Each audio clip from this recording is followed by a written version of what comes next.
Morning, can you hear me? Jeffrey Nice is my name. I'm going to speak for about 25 minutes to explain a few things about the tribunal, and then that will be followed by about 15 minutes from Mr. Hamid Sabi, counsel, and his fellow counsel, and the first witness will start at about 9:45. If you can't hear me for any reason, put your hand up and we'll find out whether I'm speaking too close to the microphone or too far away. Jeffrey Nice is my name. The Uyghur Tribunal meets in public for the first time today at the start of 4 days, today, tomorrow, Saturday, Sunday and Monday, of hearing evidence. There will be a second 4-day hearing starting on Friday, the 10th of September. Members of the tribunal from your left are Mr. Tim Clark, Professor Audrey Ostler, Professor Raminder Kaur, Ms. Catherine Rowe, then there's me,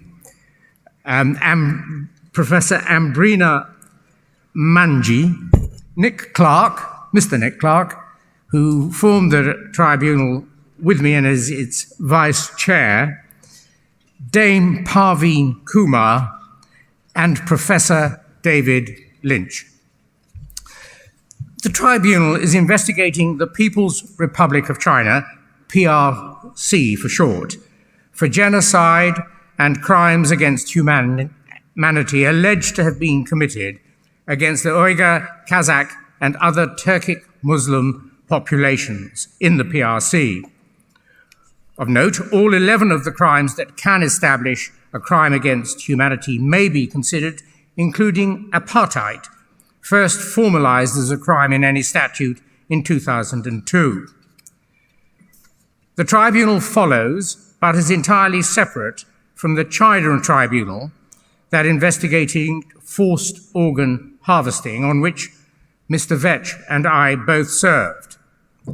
That tribunal focused on Falun Gong practitioner victims, but heard and accepted some evidence about Uyghurs being subject to crimes against humanity.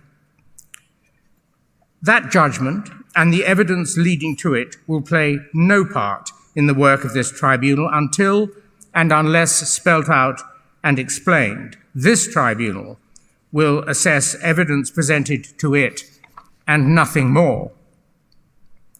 The China tribunal, however, made clear that incarceration and torturing of Uyghurs made pressing the need for their alleged suffering, past and present, to be addressed with the utmost urgency. With that in mind, discussions with various United Kingdom parliamentarians and individuals, including Luke de Pulford of United Kingdom NGO Genocide Response, led to meetings with the World Uyghur Congress. Its president, Dulkan Issa, asked in June 2020 for this tribunal to be formed to investigate ongoing atrocities and possible genocide against Uyghurs, Kazakhs, and other Turkic Muslim populations. The tribunal was formally launched on the 3rd of September 2020. Some of those assisting in establishing the tribunal and those in the World Uyghur Congress hold firm views about some of the issues that the tribunal has been asked to investigate.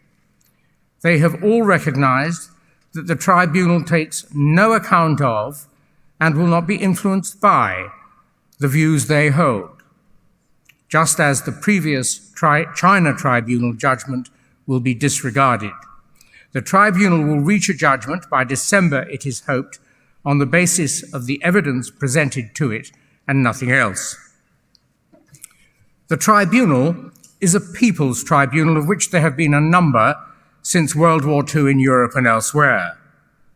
For those unfamiliar with people's tribunals, 2 examples show how they may serve a public purpose by answering a question that needs or needed answering, but would be left untouched by national or international courts or other formal bodies.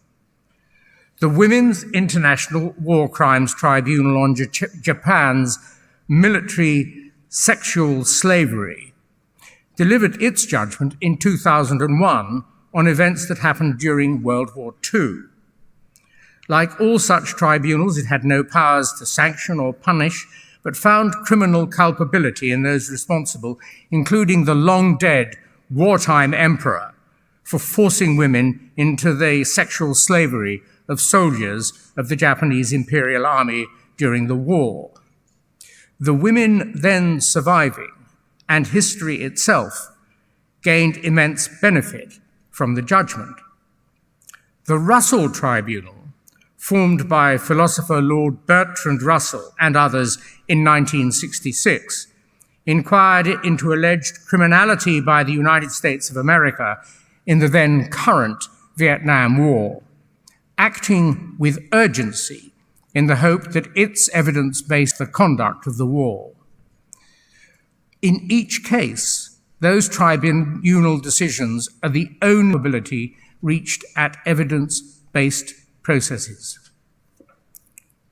Failures by nations or international bodies to deal with such questions as people's tribunals usually answer are normally or always a reflection of concerns, or worse, unstated and hidden, is of confronting a powerful state by public examination of what to that response to Article 1, when 3 or more parliaments and one government have said genocide is actually happening to the Uyghurs.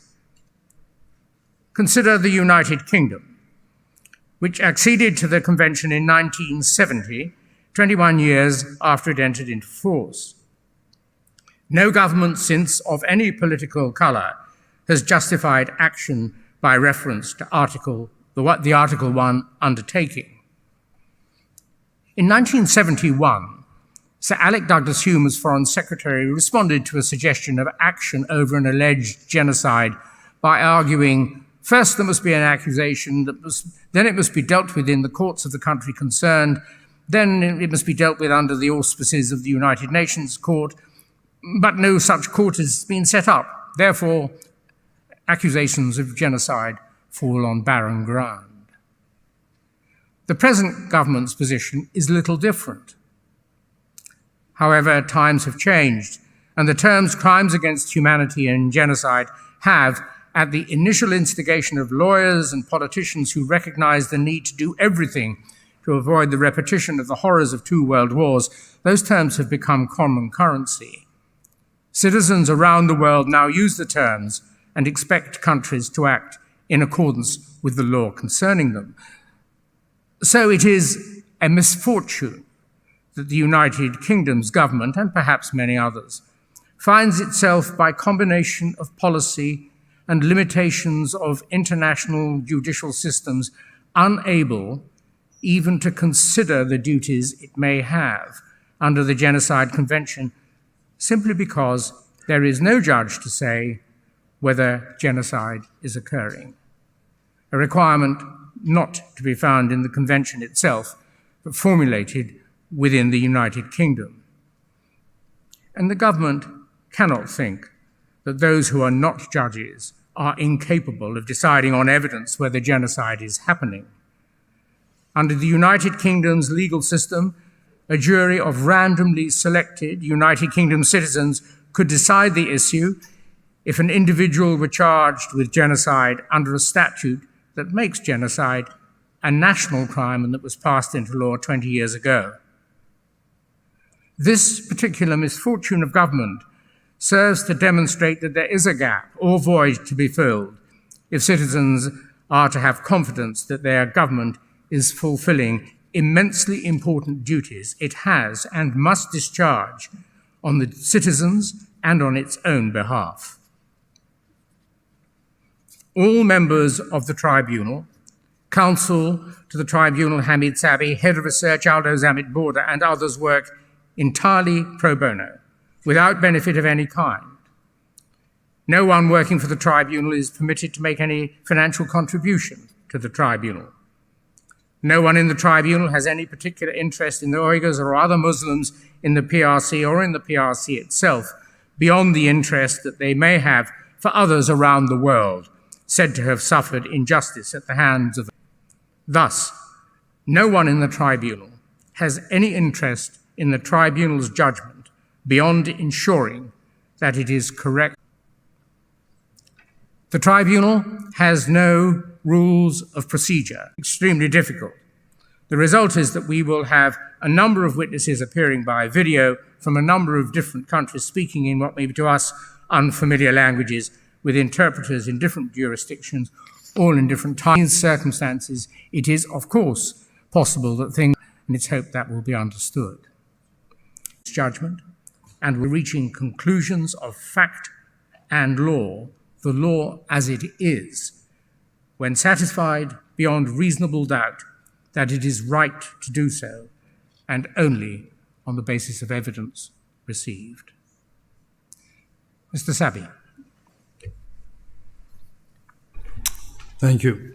Thank you, Mr. Chairman, distinguished members of the tribunal, and good morning to all of you.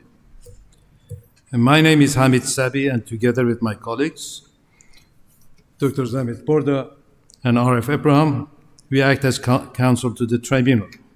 Dr. Zamit Borda will explain the efforts of our research team in collection of evidence and the database of the tribunal, while Mr. Abraham will outline the legal issues that may arise for consideration by the tribunal.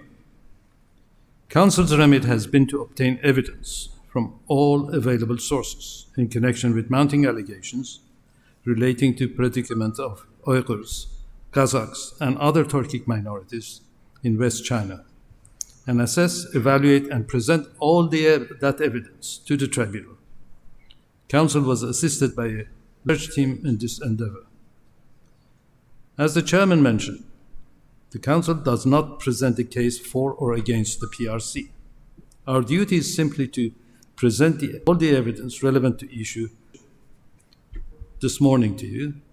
All the evidence collected and collated by the team, including those deemed to be repetitive, are available to the tribunal members on the tribunal database.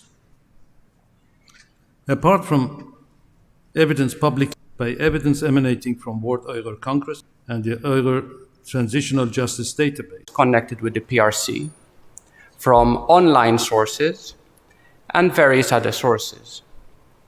The tribunal has also received detailed testimonies from fact witnesses and written evidence from leading experts around the world. Researchers working with the unit analyzed and reviewed hundreds of thousands of pieces of evidence. Our researchers had robust methodologies in place to impartially analyze and categorize any and all evidence received by the tribunal or obtained on its own initiative, according to whether or not it was relevant and probative to the issue at hand. Researchers collected evidence irrespective of whether it appeared to be inculpatory or exculpatory. The tribunal categorized and inputted all of this evidence deemed to be of high or medium importance into an evidence database. We also kept a record of evidence deemed to be repetitious or non-relevant. The tribunal, from the available evidence, has catalogued and documented allegations of grievous abuses committed against the Uyghurs, Kazakhs, and other Turkic minorities in the Xinjiang region. The available evidence suggests acts such as mass surveillance and monitoring of the Muslim populations in the region, detention of millions of Uyghurs and other Turkic minorities in camps, treatment which may amount to torture or degrading treatment of detainees in these camps, separation of children from their parents, the denial of the right to practice their religion or speak their language, sterilization, forced labor, organ harvesting, disappearances, and in some cases, deaths. However, we have also documented evidence from the People's Republic of China that firmly denies that any such abuses have been or are being committed in the Xinjiang region. The position of the PRC is that its camps provide vocational training and are needed to fight extremism. From this perspective, the PRC has stated that it has always undertaken counterterrorism measures in accordance with the law. All of this evidence, including evidence of the allegations of abuses and evidence of the PRC's position on this matter, which was taken from public sources, has been made available to you, members of the panel. Finally, in order to promote greater transparency, and with a small number of exceptions specifically authorized by members of the panel, this evidence has also been made available and accessible to the public. Thank you. Thank you, Dr. Burda. The tribunal, as explained, has before it a large body of evidence, both inculpatory and exculpatory, in respect of the allegations emanating from Xinjiang. The tribunal will make various factual findings in respect of those allegations and may then apply the relevant law to those facts to make legal findings. Counsel to the tribunal have provided several expert reports that consider the allegations emanating from Xinjiang to constitute violations of numerous provisions of international law. It is for the tribunal to determine whether that is the case, considering the evidence before it.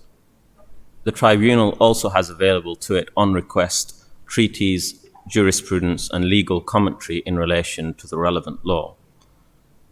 The relevant law is the international law that applies to the People's Republic of China as a state and/or individuals or organizations who are non-state operating within the PRC. That international law binds the PRC by virtue of either treaties the PRC has ratified or rules of customary international law which binds all states.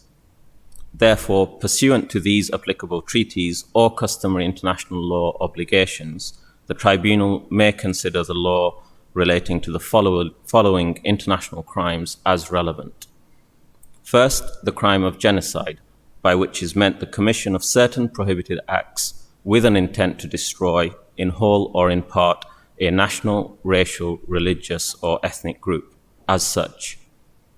The prohibited acts of genocide are limited to 5, namely killings, causing serious bodily or mental harm, creating conditions of life calculated to destroy, forcibly transferring children from one protected group to another, or imposing measures intended to restrict births.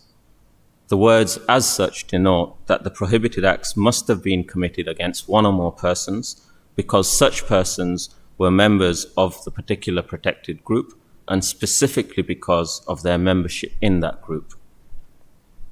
Second, the tribunal may consider the 11 underlying prohibited acts which constitute crimes against humanity.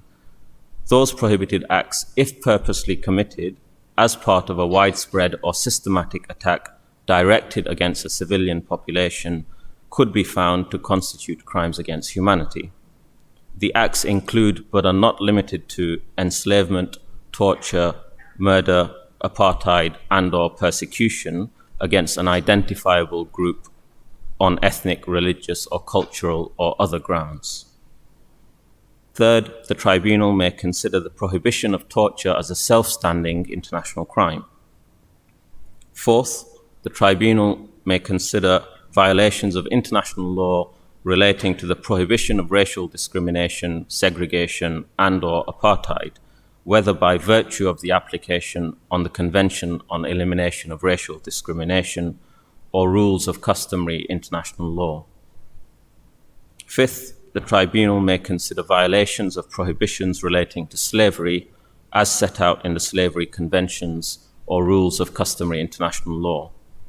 In the event of any doubt, the PRC is bound by peremptory norms of customary international law that include the crimes I have mentioned: prohibition of genocide, crimes against humanity, racial discrimination, slavery, and torture. These obligations are owed to the international community as a whole, The PRC's compliance with these obligations is therefore the concern of all states as much as it is this tribunal's. The tribunal may also consider the alleged acts or omissions by agents, organs, or officials of the PRC or non-state actors to fall for consideration under the following international treaties by which China is also bound: the Convention on Elimination of All Forms of Discrimination Against Women, the Convention on the Rights of the Child, and the International Covenant on Civil and Political Rights. The PRC is duty-bound under international law to respect, protect, and fulfill in good faith all of its obligations. Under these treaties and customary international law, the PRC must interpret, apply, or fulfill its obligations in line with international jurisprudence and guidance. As a minimum, the PRC must respect and ensure respect for the rights guaranteed under those treaties to all persons in its jurisdiction without discrimination. That entails not only refraining from any conduct that undermines the enjoyment of those rights, but also investigating all allegations of violations of those rights by state and non-state actors, and also providing effective remedies to individuals who suffer harm. When applying the relevant law and jurisprudence to the facts, the tribunal may consider the full extent of the duties to prohibit, prevent, and punish violations of international criminal law and international human rights law, as outlined in my submission. Thank you.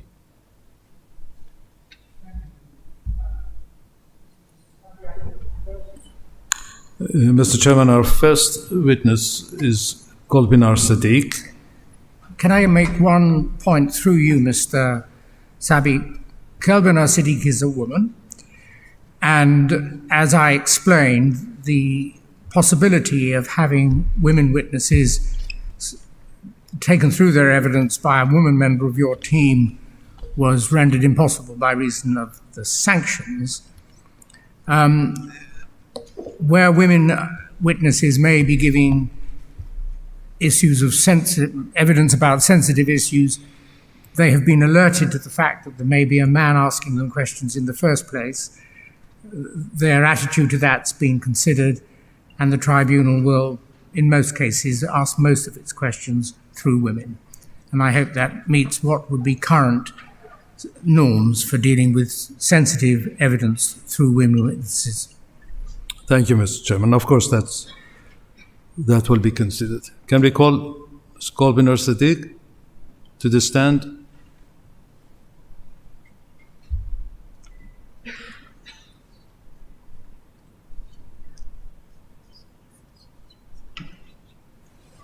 What happened?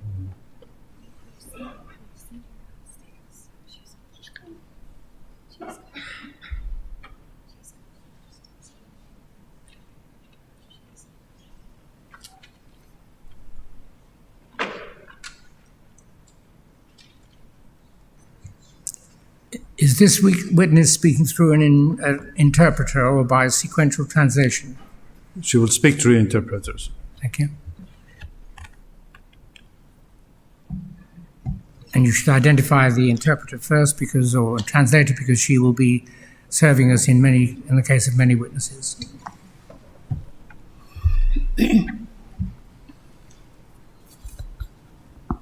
Thank you. Mr. Chairman, Kolbinar Sadiq was a teacher in the camps. She was born in Urumqi, East Turkestan. She taught Chinese language at local 24th primary school for 28 years. On 28 February 2017, she was given a new assignment by the party committee office at Saibab District Education Bureau. She was assigned to teach national language, that is Han Chinese, to a bunch of illiterate in designated locations. She was then forced to sign documents swearing her to secrecy, and then she was sent next morning to the camps. She taught in 2 camps for almost a year, a men camp first and then a female camp. She's a direct witness to the camp system and can attest to many ill treatment taking place in those detention centers. She witnessed the extremely poor sanitary conditions, the overcrowded cells, the weekly medical examination, blood sampling, injections of unknown substances, interrogations, injuries sustained by the detainees. She was forced to request for early retirement, and to add injury to insult, she was forced to live with a Chinese relative designated by the party.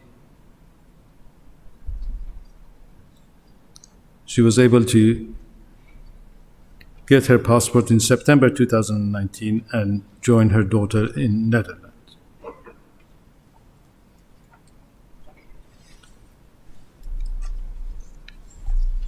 Ms. Kolvinar Sadiq, you were a teacher for 26 in schools in Urumqi when you were asked to go and teach to a bunch of illiterates in a camp, and you started the work on 1st March 2016. Can you briefly describe for the tribunal the conditions of the camp? Please remember that the tribunal members have read your rather extensive report and they are fully aware of it. But would you please briefly highlight the points in the first men's camp? Thank you. Qalbinur Hanım, siz burun o'qituvchi bo'lgankensiz. 2017 yılı kampda o'qituvchilik, majburiy o'qituvchilik bo'lgan. Shuning uchun tunji erkaklar lagerini qisqacha bizga tushuntirib bera olamsiz. Bizning qo'limizda butun sizning bayonotingiz bor. Shuning uchun o'zingiz shu qisqacha bizga tushuntirib bergan bo'lsangiz, erlar lagerini. Bo'ldi. Salom xonimlar, efendiler. Men jazo lager şahidi Qalbinur Sadiq. Bu Uygur Sot Kollégiyesining bugungi qimmatli guvohlik berish fursati berganiga ko'pdan ko'p rahmat aytaman.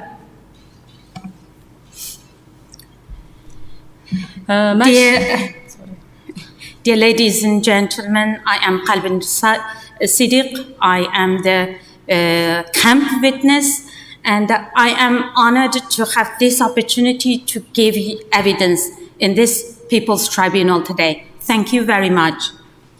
2017 yılı 3. aydan 9. aygacha vatanimiz Sharq Turkiston Urumqi shahridagi Sanfango 5. kanit tog' ustiga qurilgan erlar kampusida majburiy Xitoy tili dars o'tishga evatildim. I was sent to male camp in March 2017 until September 2017. The camp was called Sangfangu, and it was located on the top of hill of the mountain. Mana bu ekranda ko'rsatilgani Sanfango 5. kanitdagi erlar kampusi. Bu erlar kampusi tog' ustiga qurilgan bo'lib, atrofi egiz tomlar bilan qo'rshalgan, uning usti elektronlik simlar bilan o'ralgan, saqchi harbiylar qurolliq, intayin qattiq qamal qilingan bir joy edi. Xuddi bu yerdagi harbiy saqchilar urushga tayyor turgandek shunday holat edi. This is the camp where I taught. That was number 5 camp that located on the top of the hill. And the place was surrounded by the high voltage cables and barbed wires. And the place will give you a impression that the soldiers and the police are ready to fight. Bu yerde tutqun qilingan erlar kamerlar içi qarangu, ularning derzlari butunlay qalaylar bilan qo'yatlangan, ular quruq simotda yotadi. Har kuniga bir taldan Xitoy mo'misi va quruq sho'girsi ichadi bular. People in the camp, these males, they were locked in the cell where there is no beddings. They slept on the concrete floor. They were given one steam bun and a watery soup. Bu yerdagi Xitoy saqchilar tutqunlarni odam qatorida ko'maydi. ular hattoki atalmış sınıflarga kirib chiqish jarayonidami ishiklardan temir ishiklardan xuddi itga o'xshash o'malatkizib chiqib kiratdi. Ularning itga o'xshash o'ltirilishini, azoblanishini, qiyin qistoqqa elinishini ko'rib shulardan huzurlanadi ham xush bo'ladi. The police, the guards in the camp, they didn't treat the male prisoners as human beings. They were treated less than a dog. They couldn't walk out the door in a normal way. They have to crawl out and crawl in.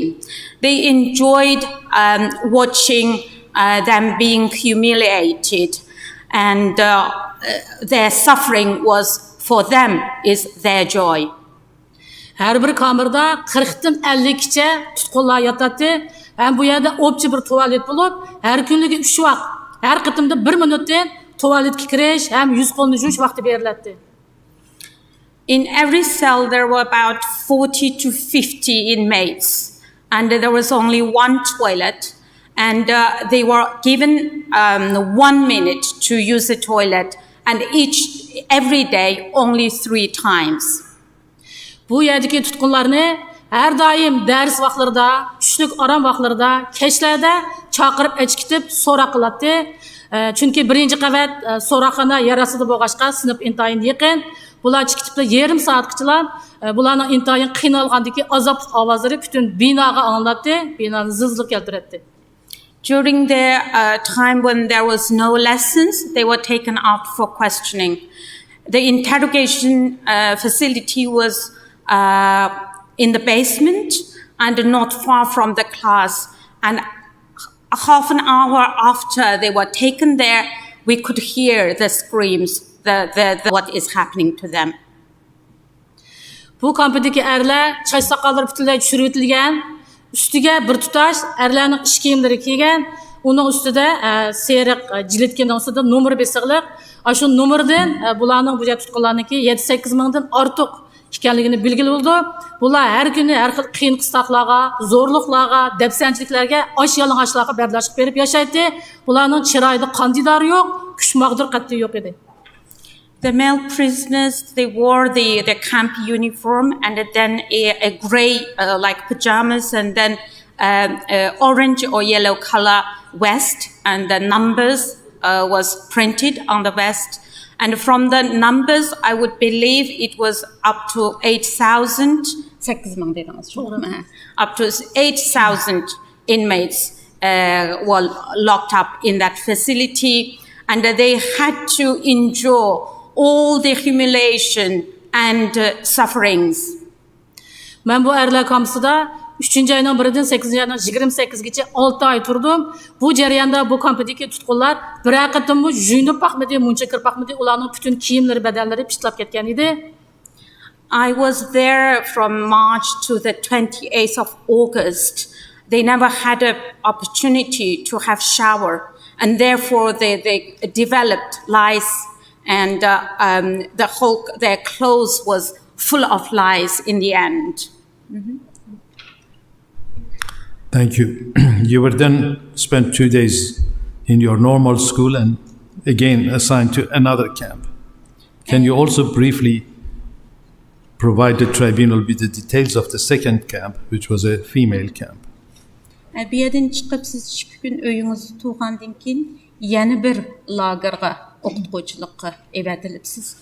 Shu yana bir lagerni qisqacha so'zlab bergan bo'lsangiz. Bo'ldi. Men 2017-yil 9-ayning 1-dan boshlab shu vatanimiz Sharq Turkiston Urumchi shahri Tog'ungdagi qiz ayollar lagerda, ya'ni majburiy dars o'tishga evatildim. Mana bu Tog'ungga silingan 6 qavatlik bino, balkonsiz bino. I was then in September sent to this camp called in Tog'ung. Here is the camp that you can see, the first camp. That's the female camp.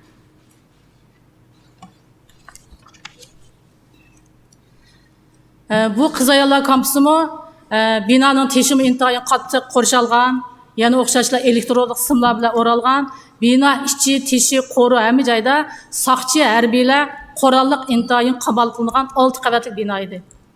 This was a 6-story building, and it was secured, layers of security outside and inside. It was also barbed wired and high voltage cable, and so from inside it's also very secure. Bu joy qamal qilingan qiz ayollarmi 9,000dan ortiq, hatto 10,000ga yaqin 90% yuqori 18 yoshdan 40 yoshlar chamasidagi qizlar edi. I believe there were over 9,000, perhaps 10,000 female inmates were interned in this facility. 18 yoshdan. Okay. Over 90% of women were aged 18 to 40 years old.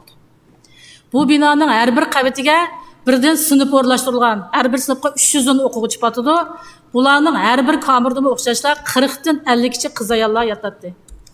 So in this building, in each floor there was one classroom that could hold over 300 so-called students. And in the cells also over 40 were locked up in a cell. 40 kishi. To'g'ri, 40 ta. Bu joydagi qiz ayollarning hammasining sochlari tushirib o'tilgan. Ularning chiroyida qandidar yo'q. Bular har hafta dushanba kunida tug'maslik ukol urildi, dori berildi. Bulardan har dushanba kuni qon elinadi. Similarly, the females in this camp also in a very miserable situation. You can't see any blood flowing in their face, faint. And every Monday they were given a pill and the injections, and also extract blood. The pills and the injections is to stop them from having children. Bu qiz ayollar turayotgan kamerlarning ichimi qorong'u, lekin bularning tuvaletlari qiz ayollar kamerning ichiga o'rlashtirilgan. Har kuni bular navbat bo'yicha ashuni to'kib, dijonalik qildi ekan. There is no toilet facilities inside the cell, so there was a bucket. So they had to use that bucket, and then someone has to take that bucket out once a day. Bu joydagi ishonchlik tunishimdan va saqchi kadrlardan bu joydagi qiz ayollarniki to'xtamasdan har kuni so'roq olib chiqadiganligi, so'roq jarayonida Xitoy saqchilarniki har xil shaklda dafsanchilik qilib, bosqinchilik qilib, hattoki o'pchi bosqinchilik qilishlarini angladim. Bosqinchilik qilishdan keyin yana Xitoy saqchilari qo'lidagi to'kaltaklar bilan shu qiz ayollarniki maqad yo'llariga, hatto jins yo'llariga tiqib, oshlarni xo'rlaydi va qiynaydiganligini anglab, men o'zimni bosolmay o'g'rab yig'lab ketgan edim. During my time there, I heard from a close acquaintance, police acquaintance, that every time these women were taken for interrogation, they were not only tortured but also raped, sometimes gang raped. That, as if that was not enough, the police also used electric prods and insert that into their vagina to make them suffer. And when I heard this, I was so devastated and I couldn't bear it. Ben bu işlerini hemen öz kulağım bile anladım. Anadaki bu kız ayollarınki sınıflarga atalmış kirip çıkış, hatta ki kişilik orundukta oturup kopuştaki hareketlerden bularning qanchalik azoblanganligi, oltasi qopamaydi, qopsa o'ltiramaydi, hatto shundoq tasda mengishim juda qiynaladi. Ashlarning shu turqilaridan, shu ahvollardan, shu holatlardan bularning qanchalik qiynalganligini ko'rinib turadi. I could see when they walked, when they came to the class, when they sit down, and when they stand up, they had difficulties to sit and stand up. And from the way they walked, I could see that they suffered and how what kind of ordeals that they have been through. I could see that from their appearance that they have been suffering. Ben bu kız ayollar kampüsüne kelgen günüler bu yerde tug'maslik dorisi içip ukul urilgan 18 yaşdan 20 yaşlar atrofidagi bir qizning odati to'xtamay 1,5 oygacha og'rib qansirab o'lib ketganligiga shohid bo'ldim. I witnessed a young girl who was 18 to 20 years old, and due to the medication, not medication, the pill and the forced injection, she suffered bleeding for over a month, 1 month and a half. She didn't stop bleeding. In the end, she died because of that. Men o'z ko'zim bilan ko'rgan bu fojialarni, bu zulmlarni, bu azoblarni, o'z quliqimda anglagan bu dehshatliklarni bir kun unutib qolganim yo'q. Chunki men bir ayol kishi, mening qizim bor, hech kim bunday xo'rliqlar qilmasin. The things that I have witnessed and I experienced, I cannot forget. Even for a day, I cannot forget. I am woman myself. I have daughter. I don't wish anyone to suffer like that. Men 2017 yılı 10. ayının ahiri bu kız ayollar kampüsüdeki 6 aylık dersini davamlaştıramay özüm qattiq ağrıp ketib do'qbalni setib davolanishga majbur bo'ldim. Shuning bilan bu qiz ayollar kampüsüdeki ders o'tishim tamam bo'ldi. At the end of October, I became very ill. Due to that, because of the medical condition, I stopped teaching there. Thank you very much. Would you please explain to the tribunal that when the students were brought to your classes, were their feet and hands chained or they were free to walk? Siz mushu sinfga kirgan vaqtda bu kelgan o'quvchilar erkin ma'nodami yoki ularning qo'llarida putlarida kishan, qo'llarida nimalar? Men abay deganga o'xshash, men bu atamni sinib kirgan vaqtimda u yerdagi tutqunlar qo'llarida zanjir kishan, tutqunida ular o'zi hattoki kamerdan chiqib kirgichimi temir eshiklar, zanjirlar bilan 30 gradus ochilgan bo'lg'achqa bular xuddi ishtiqqa o'xshash o'milab chiqib, o'milab kiratdi. Andiki atalma sinfda bular kichik o'rindiqlarda zo'ngzib o'tirdi, intayin qiynalib, intayin azobliq yashaydi. They were chained, shackled.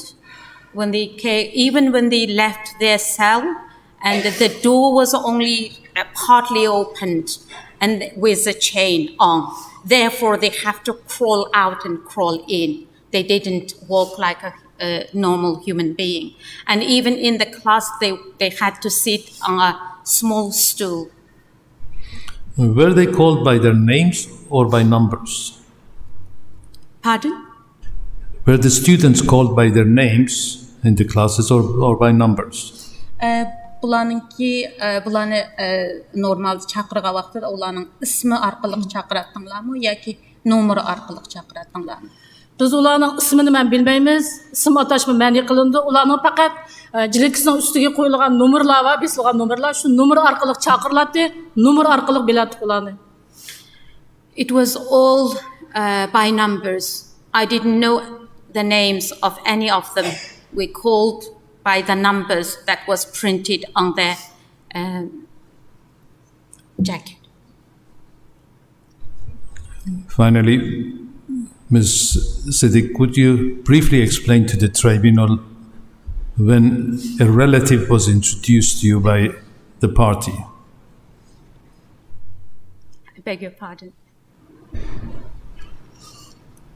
In 2017, the Chinese government introduced a relative to come and live with Ms. Siddiq and her family. Can she briefly talk about that?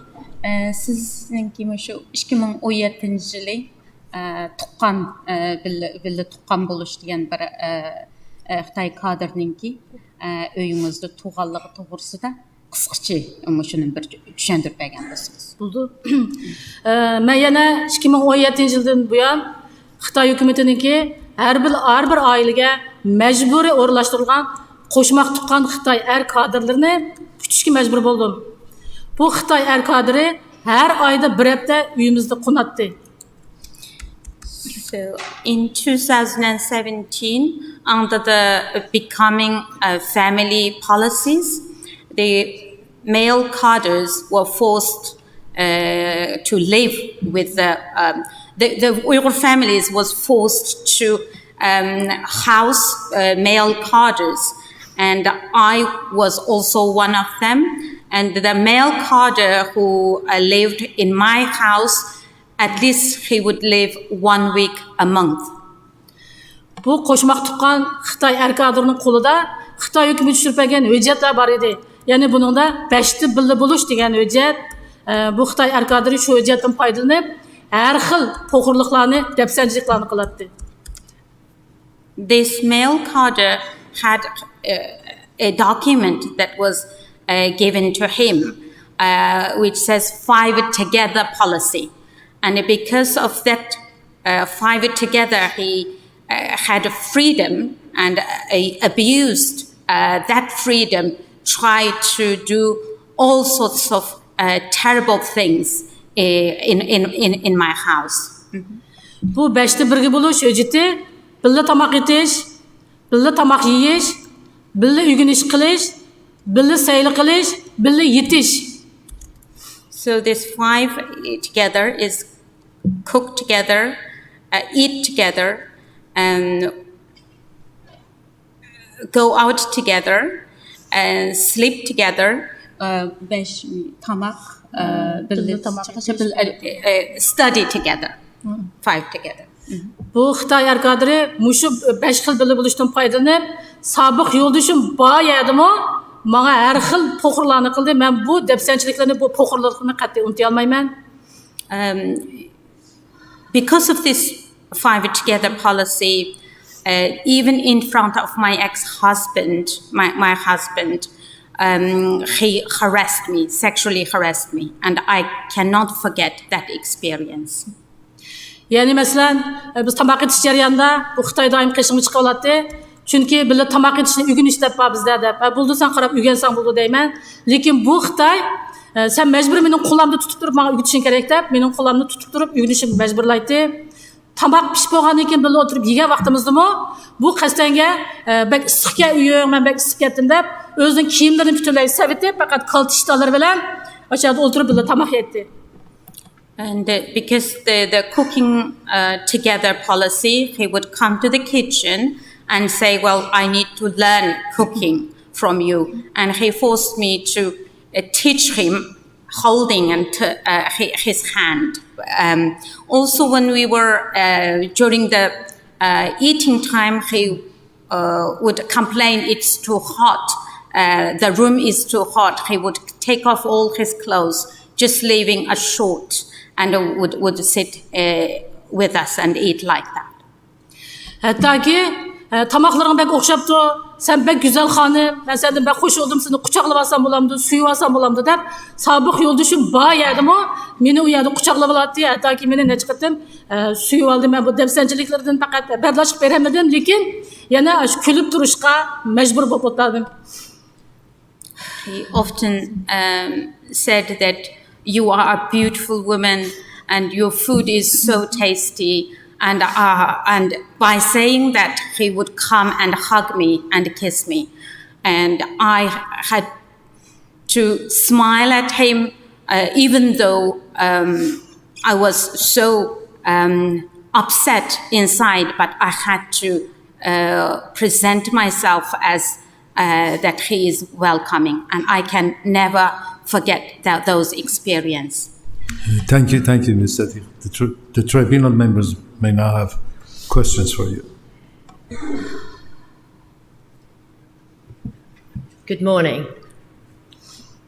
When you were selected to teach in the camp after the thorough evaluation exercise that had been conducted, why do you think they selected you? Endi shu butun o'g'laningki tanlash nemiz bilan eng oxirida sizni tanlabdi, shu o'qituvchilik qilishga sizni tanlabdi. Sizning nazaringizda nima sababdan, nima uchun sizni tanlab qoldi? Men oldi bilan Xitoy tilida o'qigan, bu maktabda 28 yil Xitoy tili darsi o'tdim. I studied in Mandarin and I taught in that school for 28 years. Ben bu mektepte birden-bir Özbek milletim 2016 yılında başlap bu Xitaylar bizden mektebimizde o'qituvchilarni her xil şekilde uçuk ders ötüşke, her xil şekilde Xitay tili imtihan berishga o'rlashtirildi. Eng oxirida buni xulosalab natijalab imtihan numeri natijasi eng yuqori bo'lganini baholab shu yerga ivetdi. So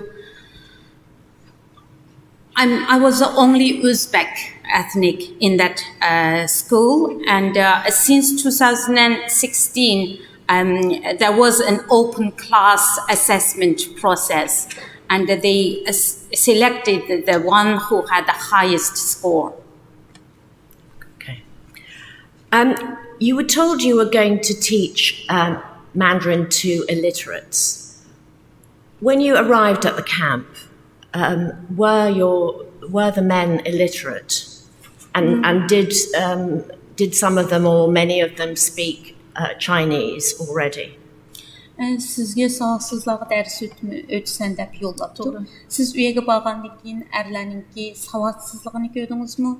Yoki ol uyadagi erler Xitaycha biladimi? So'zlaganlarini angladingizmi? To'g'ri siz aytgandek, bizga yig'in ochganda, bizga uqtaganda, sizlarga biz bir turkum savadsizlarni yig'ib berdik. Shularga davlat tilida dars o'tsa deb ivatgan. Amaliyotda men borgan u atalmish savadsizlarga tarbiyalash markazida u yerdagi o'xshamaydi bular yig'in aytgan o'xshash. Chunki bu yer intayin qattiq qamal qilingan bir turma, bir lager, bir kamp edi.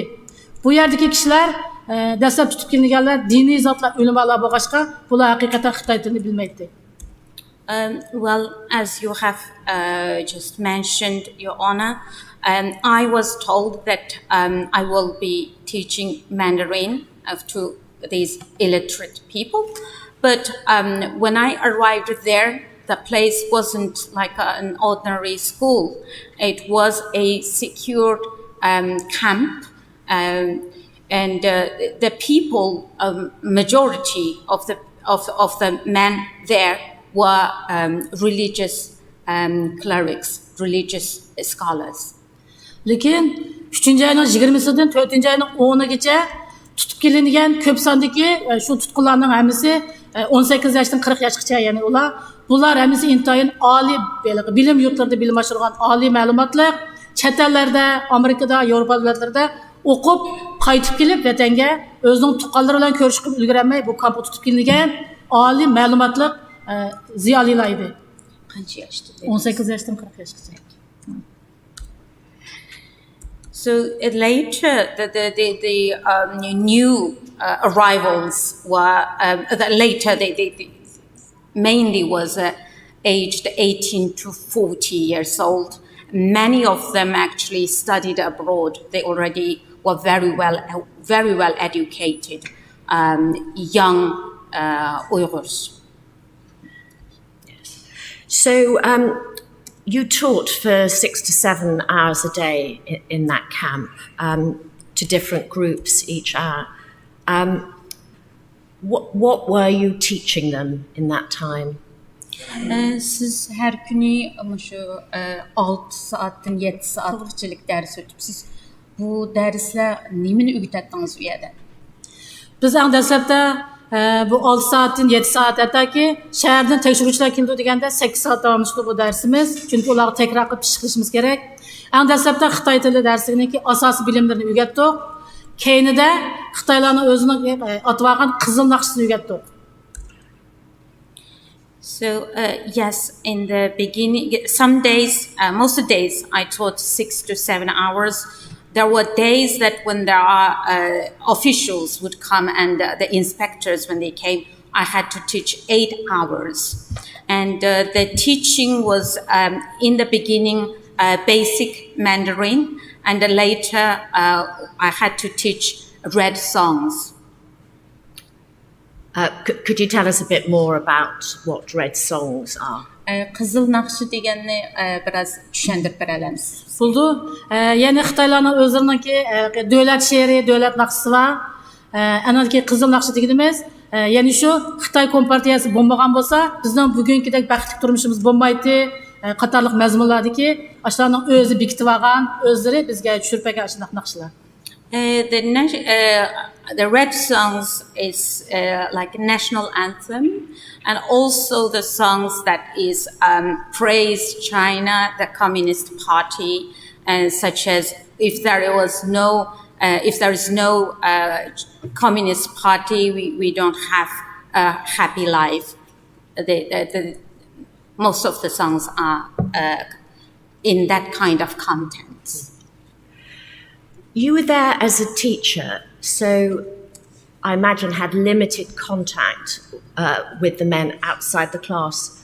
You've given us evidence of torture and other ill treatment. What were your sources for that evidence beyond what you were able to see yourself? Endi siz o'qituvchi bo'lgandan keyin siz ular bilan o'sha yerga erlar bilan bevosita aralashish fursatingiz yo'q. Ammo siz ularningki intayin qiyin qistoqqa ilinganligi, xo'rlanganligi to'g'risida bizga so'zladingiz. Siz bizga tushuntirib bergan boshqa yana qandaq bir faktlaringiz bor, misolga mushularningki xo'rlanganligi degan o'zingizningki deganingiz bo'yicha. Buldu. Bu joydagi tutqun qilingan erlar men yuqorida aytgandek haqiqatan har jihatdan qiyin qistoqlarga uchraydi, xo'rinlatdi. Andan keyin men odatda normalda dars o'tib, darsdan tushib qaytadigan vaqtida bu joydagi ular biz bilan normal paranglashib qat'iy bo'lmaydi. Lekin shular o'zining jinidan joq to'ygan bo'lg'achqa bir ikki qatim yuz berdi bu voqea. Bir qatim darsdan qaytib chiqib olsam, o'tirdagi bir diniy zot kichika uning gapini shunday his qildim.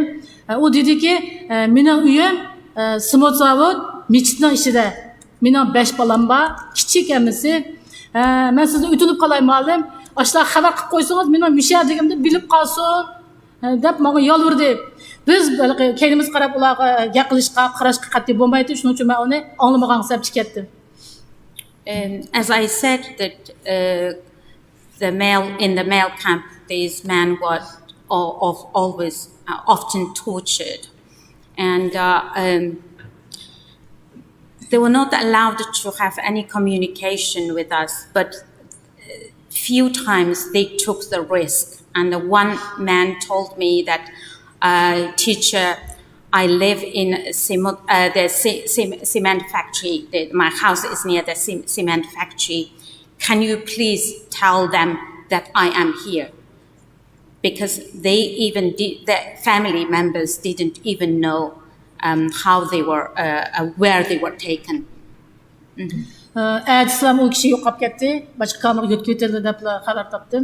However, the next day, that man disappeared.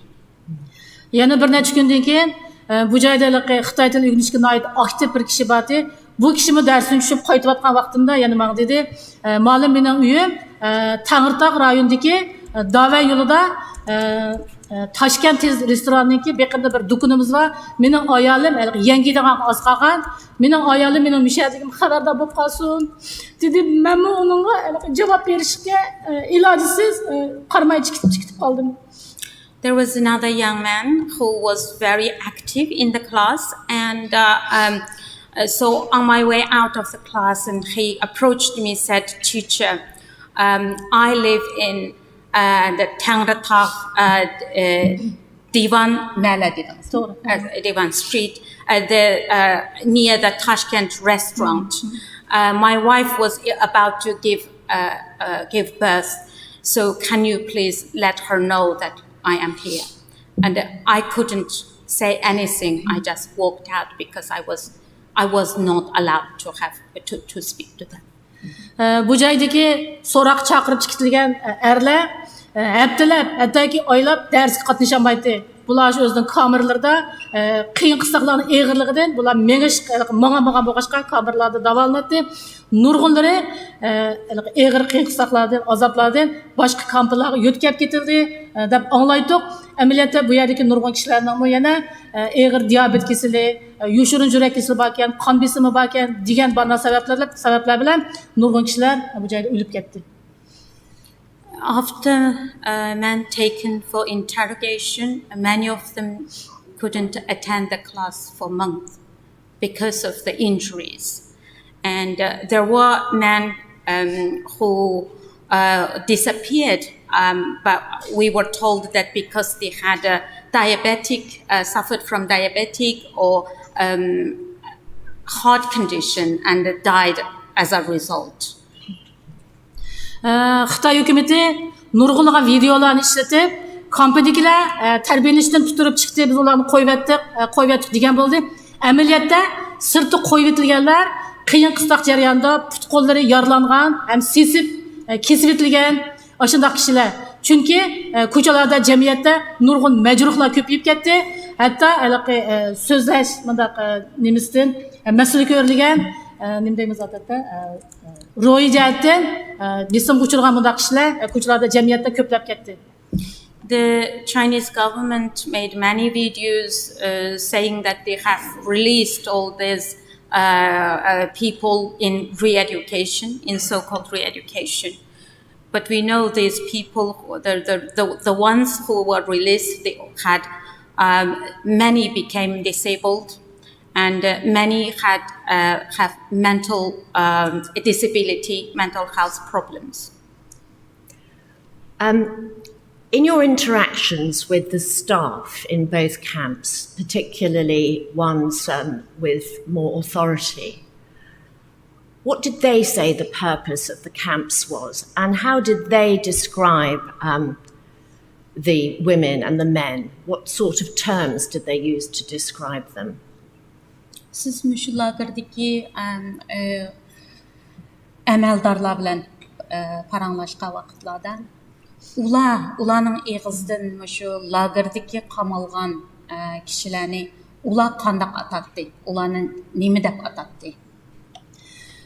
Men shu joydagi saqchi amaldorlar bilan, gundupay boshliqlari bilan qo'roda paranglashdim, chunki qo'roda kuzish apparatlari yo'q bo'lg'achqa ular faqat ularni tutqunlar deb ataydi, tutqunlar deb ataydi.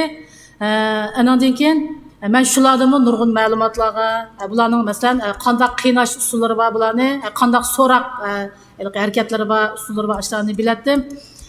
Bulardan ko'p ma'lumotlarni, ko'p xabarlarni ashlarni olgan. The guards and the police in that camp often called those people just as tutqunlar, detainees. So from their own expression, or from their own words, that I learned a lot about how they tortured them and the methods of torture. Bu joyga saqchi şoförler bizni o'zining boshida opirdi, akildi, tushidi. Bu tush jarayonida shu saqchi şoför saqchi Xitoyga o'zimlar tang'ibroq saqchi Xitoyga so'kpat jarayonini menga anglatdi. Ya'ni har doim bu joyga qamalgan tutqunlar jamiyat uchun bir ofat. Hukumat bularni mushu kamp lagerlarda ujuqtirib tugutish kerak. Chunki bular jamiyatga qo'yib etilsa, bular bir ofat degan gaplarni takror aytdi. Also, from my home to the camp, I was transported in a police car, and there were times that there's official sat in the car, and the conversation between the driver and the official, and the driver specifically often called these people in the camp, they are the disasters, they would bring disasters to the country, therefore they should be exterminated. Mrs. Siddiq, in 2017 and 2018, I think you underwent 3 processes related to birth control. Could you tell us what those were? 2017 to... And 18. Yeah. Yes. 2017-2018 jarayonida bir qancha qatim siz shu tug'utish uchun majburiy tug'utish beshingizga keldi. Shuni bir tushuntirib berasiz. Bo'ldi. 2017-yili bizniki aholilar komiteti topimizda mana bu uqtirishga o'xshash bizga maxsus uqtirish kerakdi.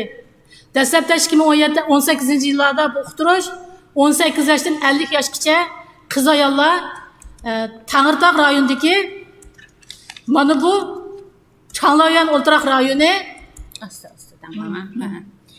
So we often received a notice like this from the neighborhood committee, and that is the place where we lived. It just showed in that a photo there.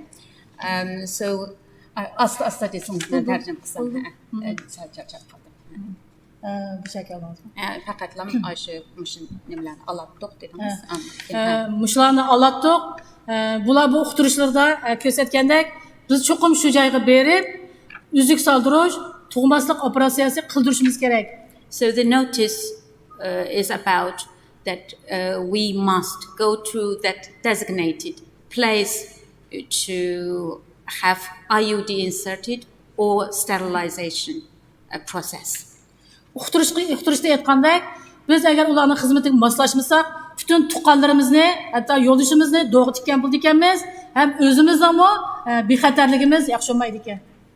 And the threat was if we didn't follow this instruction, then either our family members, including our husband, would have the consequences, also personal consequences as well. Ham bu uqtirish aniq degandek, agar yana moslashmasangiz, saqchixonaga berib, tumir o'rindiqda o'tirsiz deb uqtirish qilgan. It said if you didn't comply with the request, you will end up sitting on the metal chair in the police station. 2019-yili 5-oyning oxiri mana bu Urumchi shahar Tangirtog' rayoni Changloyandagi bu ambulatoriyada men bunda yuzigan qizlarga o'xshash 4 soatlab uchrab turib, bu yerda operatsiya, tug'maslik operatsiyasi qilindim.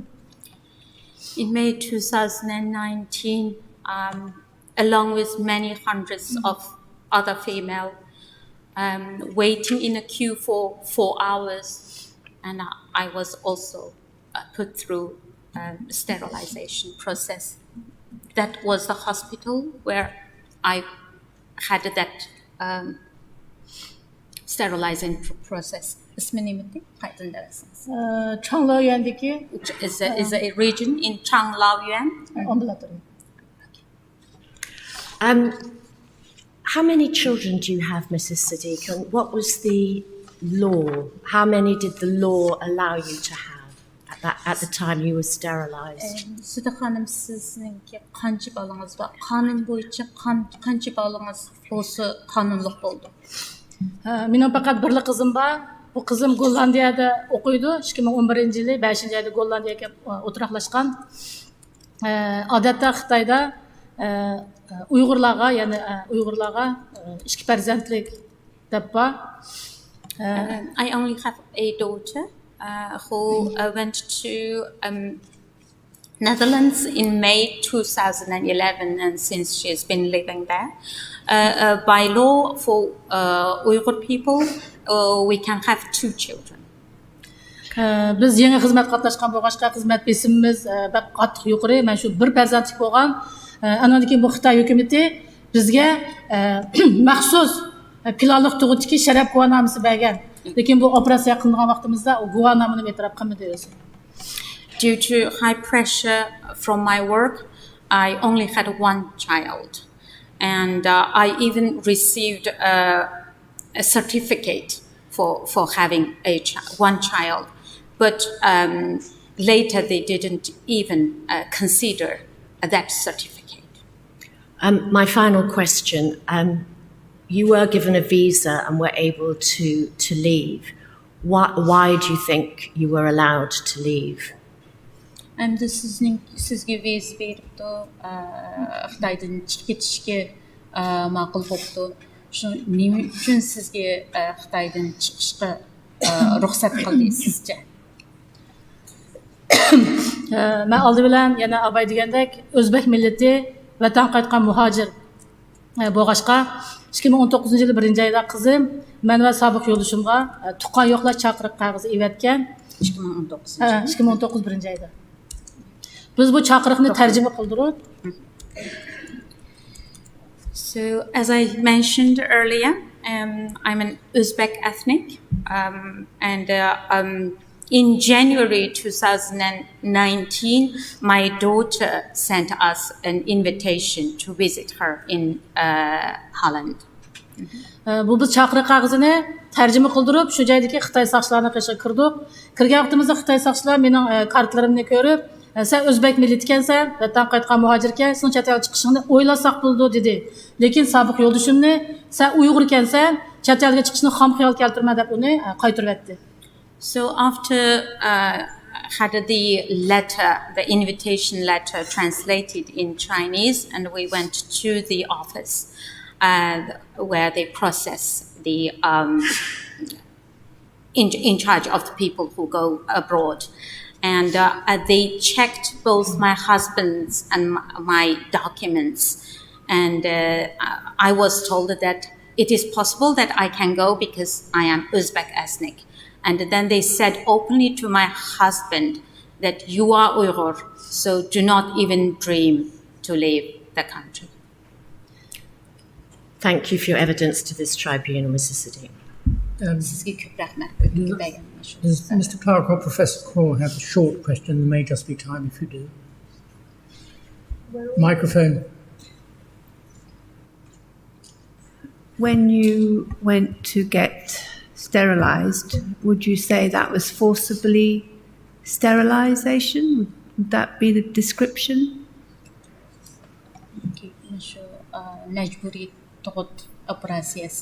Bu mecbur qılındımı yoki siz eng oxirida o'zingiz ma'qul bo'lganlikdan bo'lganmi qanday hisoblaysiz? Bu tug'maslik operatsiyasi majbur qilindi. Chunki men bu ko'rsatganga o'xshash, bular uqtirishlarni evatidi. Uqtirishga qarasangizmi, uningda siz uning ixtiyor tanlash huquqingiz faqat yo'q.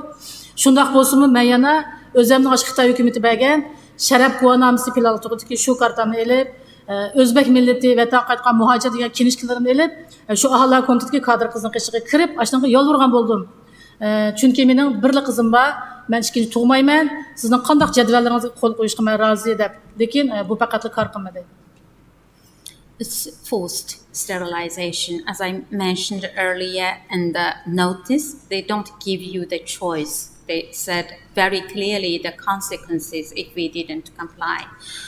I took my documents, including the proof of that I am Uzbek, returned from the Uzbekistan to the country, and I begged the girl that I have the certificate and I am Uzbek, but they said there is no, negotiable. It is not negotiable.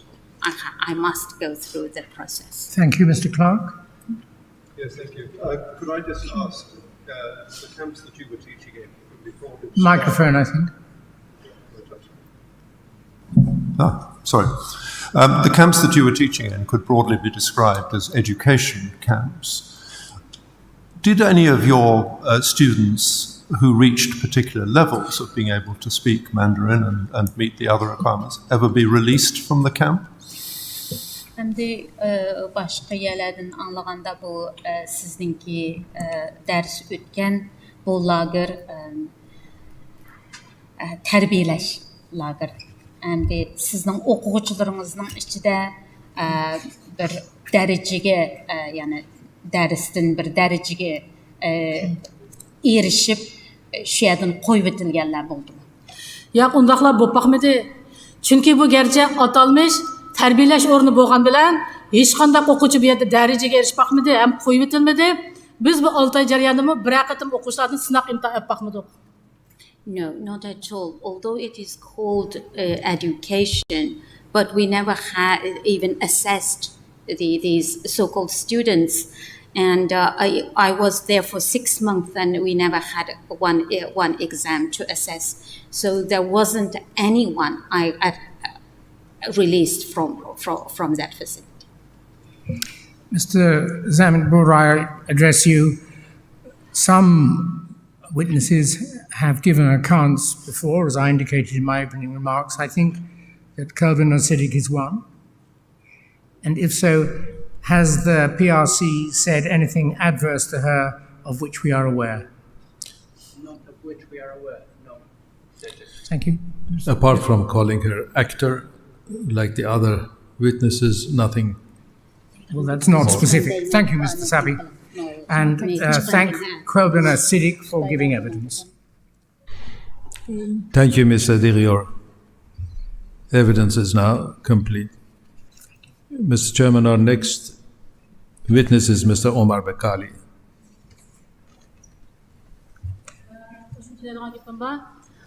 Ko'p rahmat sizlarga. Thank you very much, but I would like to add a few things. Chunki guvohlik berish jarayonida izchil turda biz Xitoy hukumatining, Xitoy saqchilarining mushundaq har xil vijatlarda taktiklariga, bisimlarga uchrab keldik.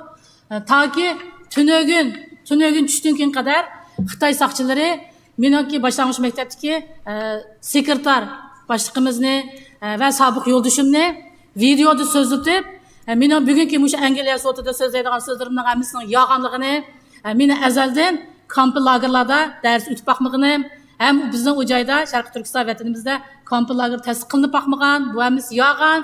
Hatto yo'ldoshimni so'zlatib, sobiq yo'ldoshimni meni ayolim tug'maslik operatsiyasi qildirib baqmagan, u yana tug'alaydi degan takliflar keldi. Since I have been giving evidence, I was harassed, and that is a photograph of the policeman from the local police where I lived. Apart from that, even yesterday they released a video. In that video, my husband and the secretary of the school gave evidence claiming that I have never taught in any camp, and I have never had a sterilization process. I've never been through that. Thank you for bringing that to our attention. Thank you for bringing that to our attention. We must now bring your evidence to a close, but if you have further information to give, please convey it to counsel outside and afterwards. Thank you.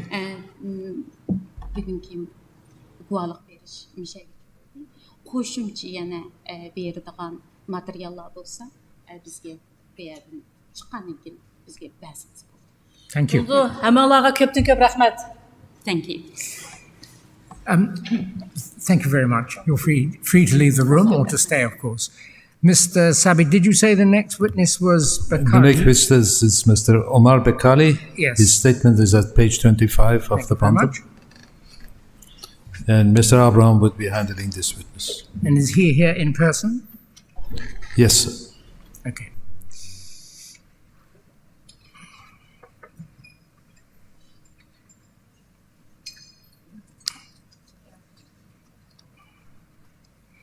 There should be someone to take. Could you? Thank you very much.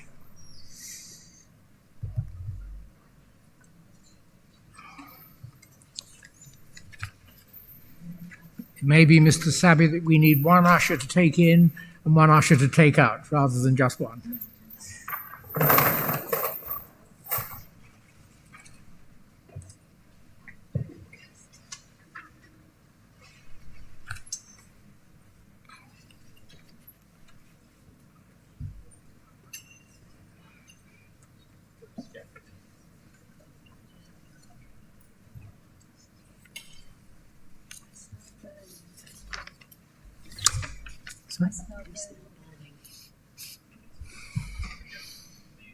For me to proceed? There's just a concern that there's a smell of burning, but I'm not sure whether there is or not. Okay, there's a smell of burning, but I'm not sure whether there's anything significant, so we'll just check before we start. I think that's a gentleman from the hall behind. Oh, he's gone out. Does anybody else notice the smell? Yes. Right. Stay where you are. There's no reason for alarm, but I think we might as well see if there's any known reason for it.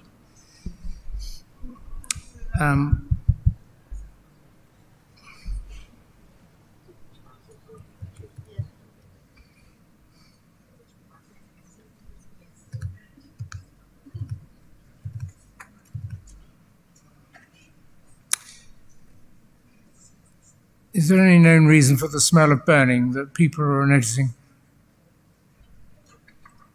Is there any known reason for the smell of burning that some people are noticing. Safe to continue? Thank you. Mr. Sabi. Mr. Abrams. The witness is a male Chinese national of Kazakh and Uyghur ethnicity. He was detained in 3 camps over a period of 9 months exclusively with other Uyghurs on allegations related to terrorism. In the camps, he suffered ill treatment at the hands of law enforcement officials, including being beaten with various weapons, having his fingertips pierced with needles, and being hanged from the ceiling. The witness in all 3 camps was subject to extensive body examinations where samples of blood and urine were taken, his organs were examined, his irises assessed, and fingerprints and voice recordings made. Blood was taken from all prisoners each month. In one camp, the prisoners were forced to take unknown medicines. In another camp, the witness was held in extremely poor conditions with up to 35 men in a cell, living on a subsistence diet where the witness lost half his body weight. Young men between 16 and 40 with whom the witness was held frequently disappeared from their cells.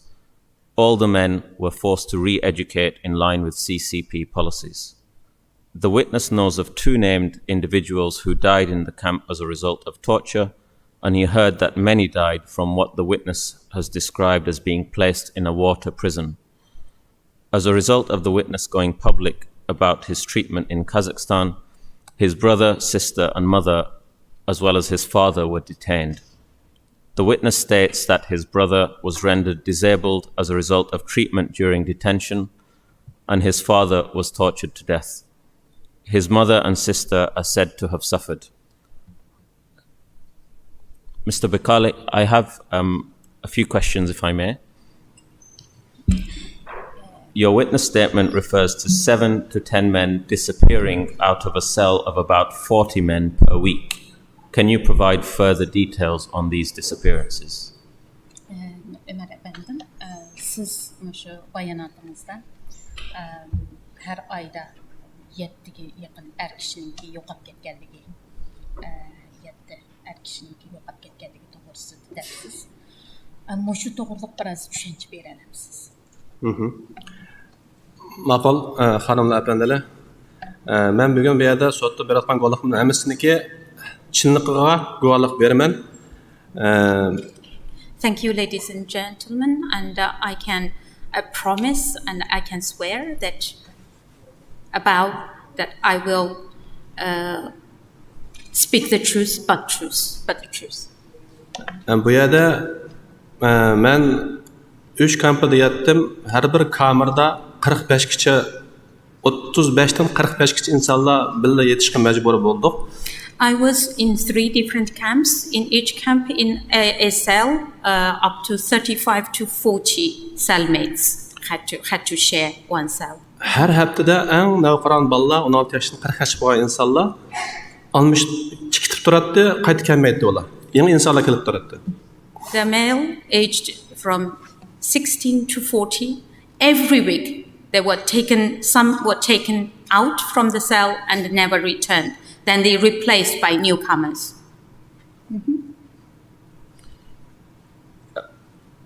The witness has stated that the men disappeared under a pretext. Was there any pattern as to who disappeared and who remained in their cells? Siz şu jarayonda yosh bolalarninki, ya'ni erlarninki yo'qolib ketganligini deyapsiz.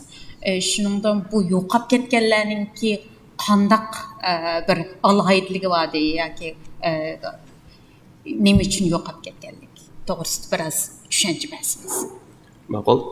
Menmi nihoyat bir sog'lom bir inson edim.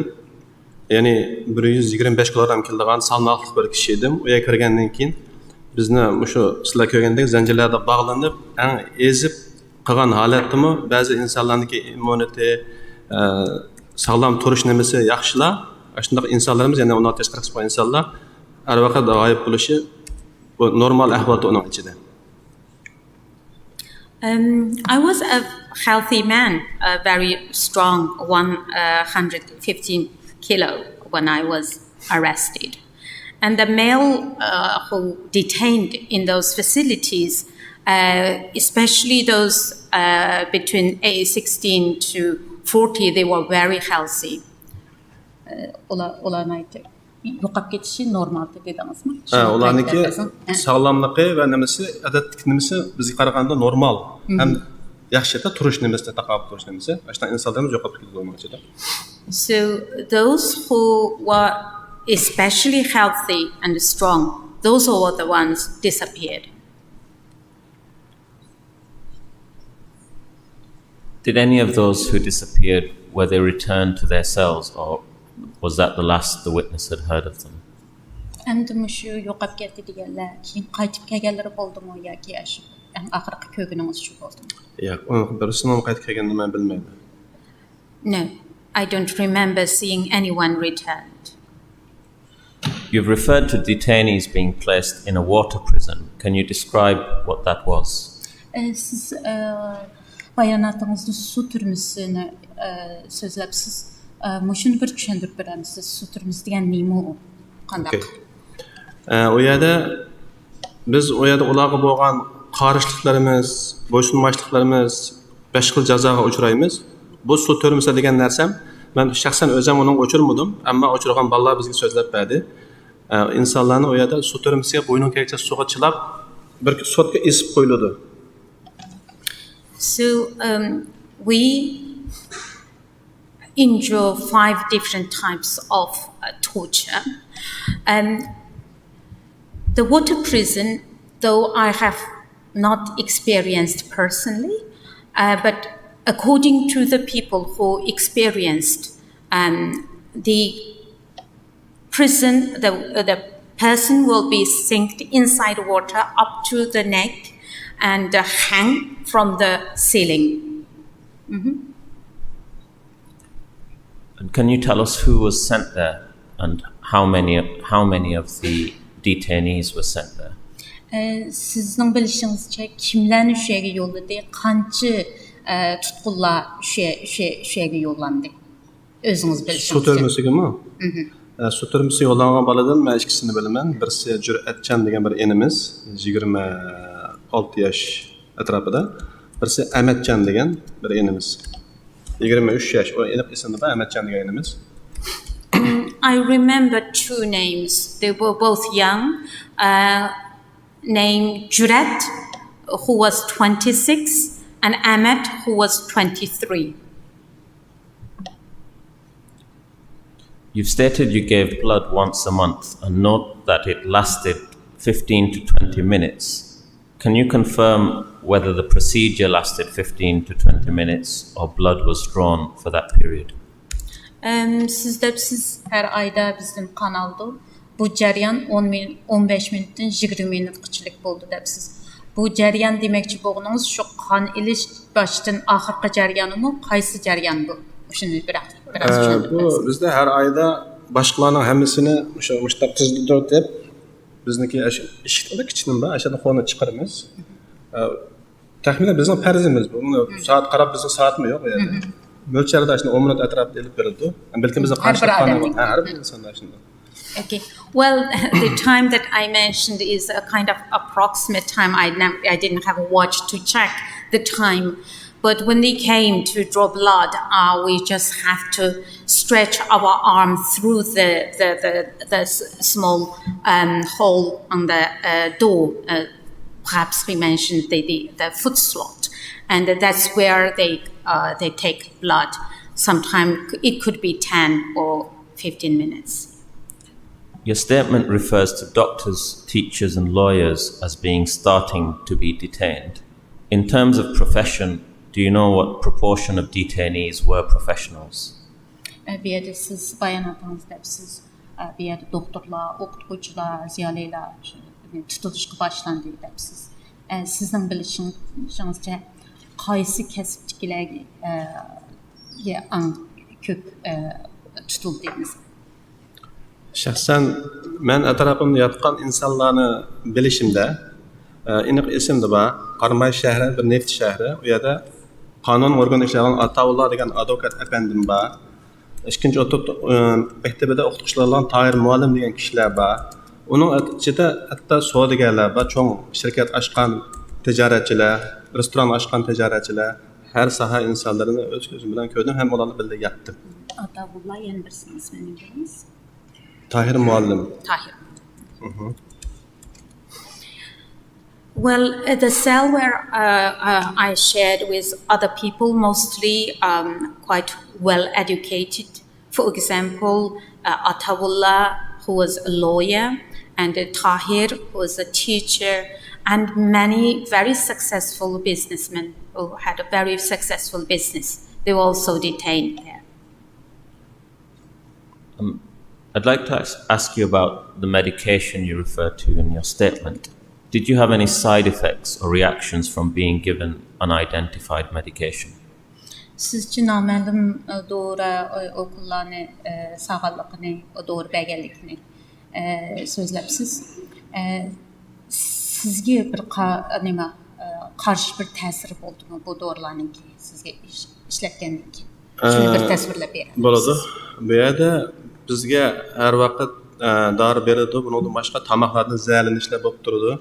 Onun içinde şahsen özüm bir qatam aylanıp ketken. Başkalarının deyişide manga müşündaq bir barmaq qo'lning cho'ng'ida tabletga berib, men o'shimga keptimi. Yes, apart from the pills and the injections, it is common that people suffer from food poisoning. I've also suffered food poisoning. I was completely collapsed, and then later I was told after they gave me a medicine, I regained my consciousness. Sizge qandaq başqacha ta'sirlar bo'ldi deydi shu o'qol dorilarning. Anani yana kechiring. Uning ichida bizni jimg'ur qilib o'tadi. Hech qanday so'zlashni xohlamaydigan shu nimsak bo'ldi. Bir xil inson bir xil robot adam o'xshashlar bir qolsa uning ichida. Ne so'zingiz kelmaydigan, o'zingiz shu bishingiz qaydigan o'tirib tilim tasavvurishga o'zim tilim ojizlik qiladi. It is difficult to express the feelings with words. You become so kind of inward person. You're reluctant to even to talk or show any interest in anything, and you become so tired and couldn't, like sometimes when you stand up, you feel as if you're going to collapse. So it's extremely difficult for me to even tell you how you feel after those pills and injections. And my final question, Mr. Bakali, you've indicated in your statement you suffered many forms of ill treatment, and my understanding is you've brought something in today. Perhaps you can explain that for the panel. Siz bayanatınızda her xil zulüm, zoravallık, nemilərə uçurğanlığınız doğrusunda söz düşəndiribsiz. Bugün siz şu bir əsbabını ip kəpsiz, şunu bir düşəndirib verələmsiz. Болады. Болады.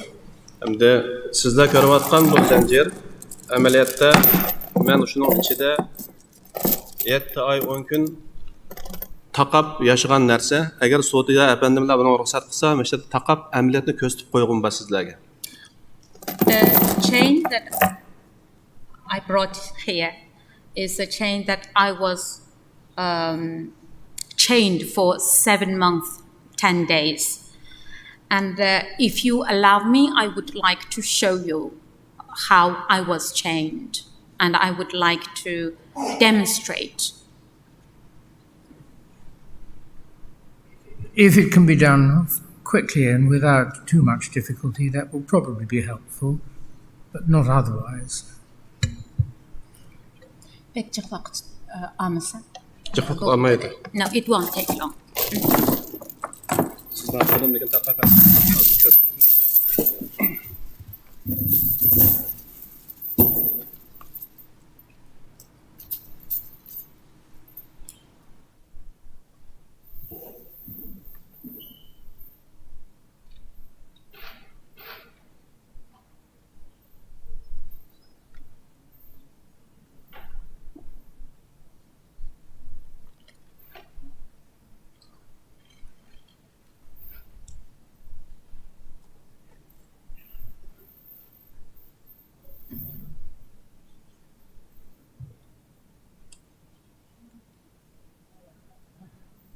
while that's happening, Mr. Sabi, when are you hoping that we may take a coffee break, and how long will that be? We're running a little behind schedule. While this is being done, can you tell us when will we be taking a coffee break and for how long? We'll reduce it for 10 minutes. What time do we start the coffee break so that people know? Once Mr. Bakari's statement. Once this witness statement is over. Okay, I need an indication. Right.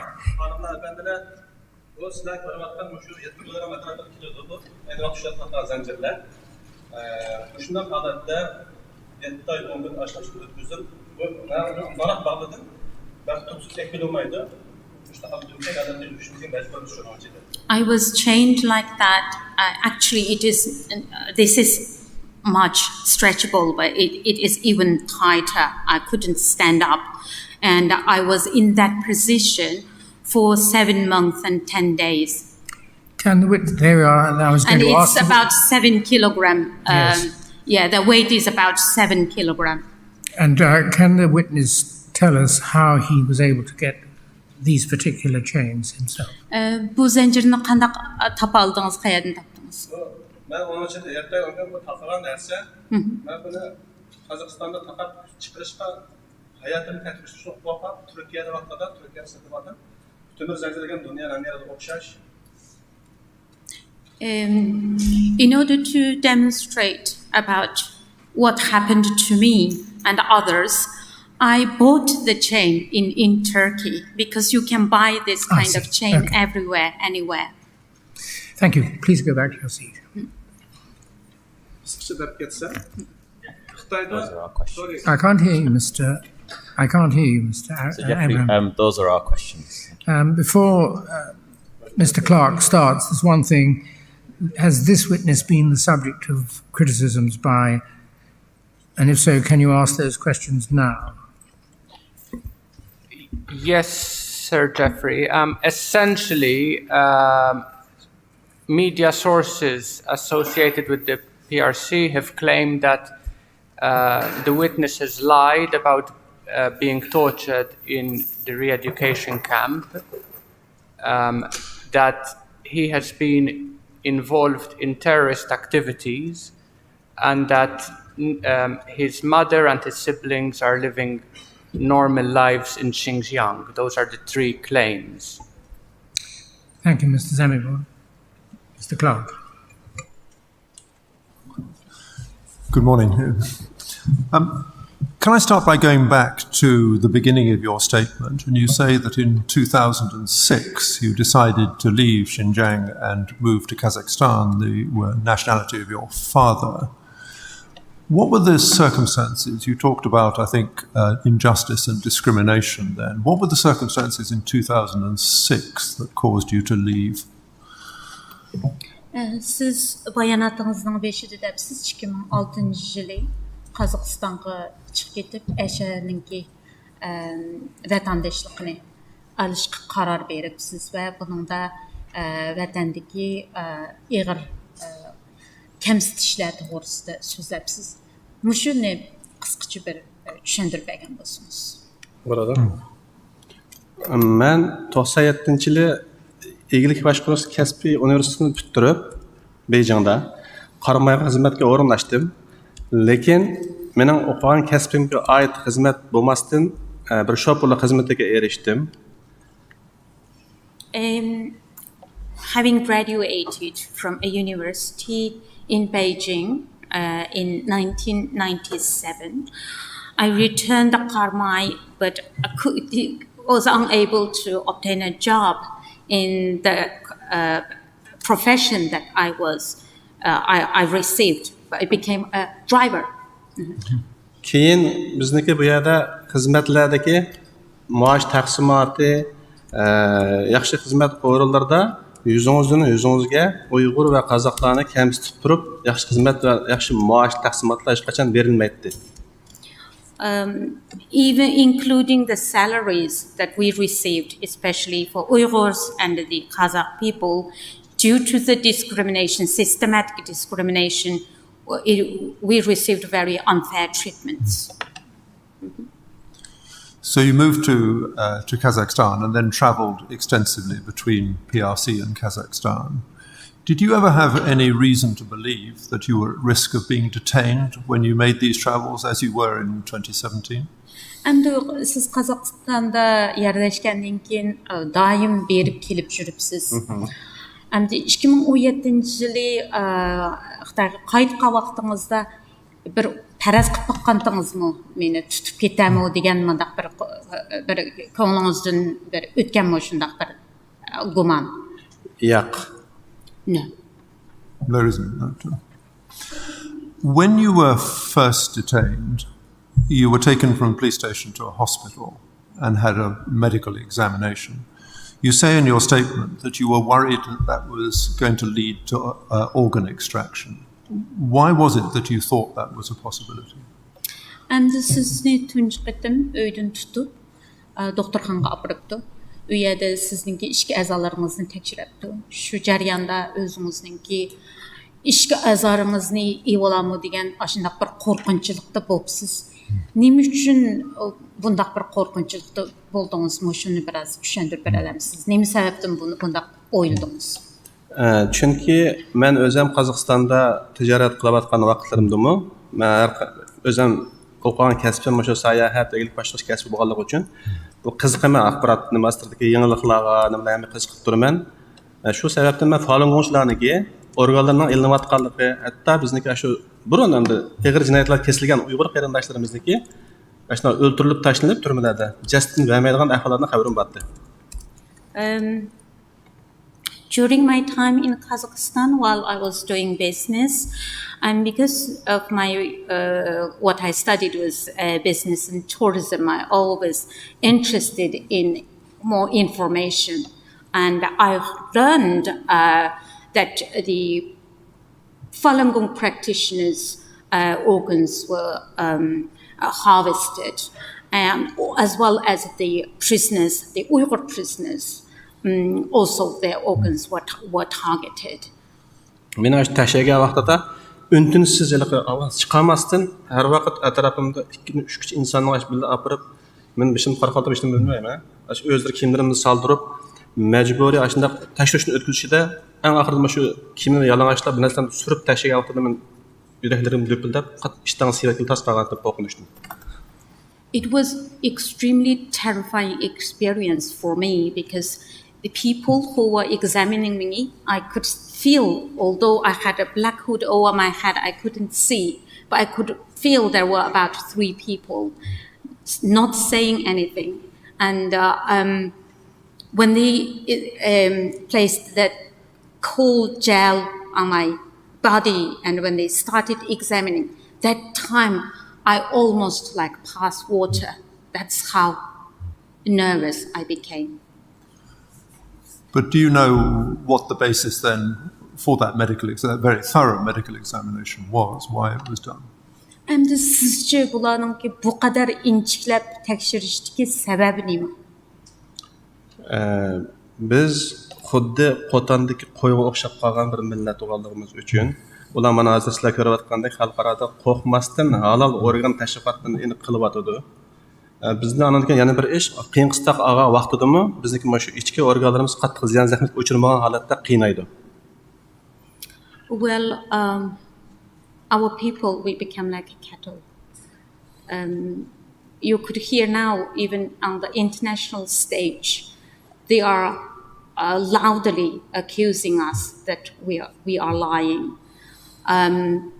The organ harvesting is common, as you must have heard from media that they advertise a halal organ. And even when they tortured us, they made sure that our internal organs were not damaged. When you were first detained, you were told, I think, that you had committed terror-related crimes. Did they explain what the basis for their view was, and did they produce any evidence that you had been involved in terror-related activities? And sizni tunji tutgan vaqtda sizni terrorga bağlangan degandek shundaq sabablar bilan sizni tutibdi. Ama sizga buni tushundimi va qandaq bir faktlarning borligi to'g'risida sizga bir tushuncha berdim. Bu to'g'risida menga hech qanday tushuncha berilmadi. Faqatla mening o'zimning iqror qilishimni, ularning meni qo'l olishlik sababniki 3 xil jinoyatni ortib turib qo'lga olibdi. Shandong Kongbu Fenzi tashviqot qilish terrorlikqa, Zhuzhi Kongbu Fenzi tashkillash terrorlikqa, Uyghur Goja Anchuanzi davlat parchash o'rnigan degan jinoyat. Yana birisi aniki bu Bobshi Kongbu Fenzi terroristlar qanot ostida olgan degan jinoyatlarni atgan jadvalga qo'l qo'yishga majburlandim men.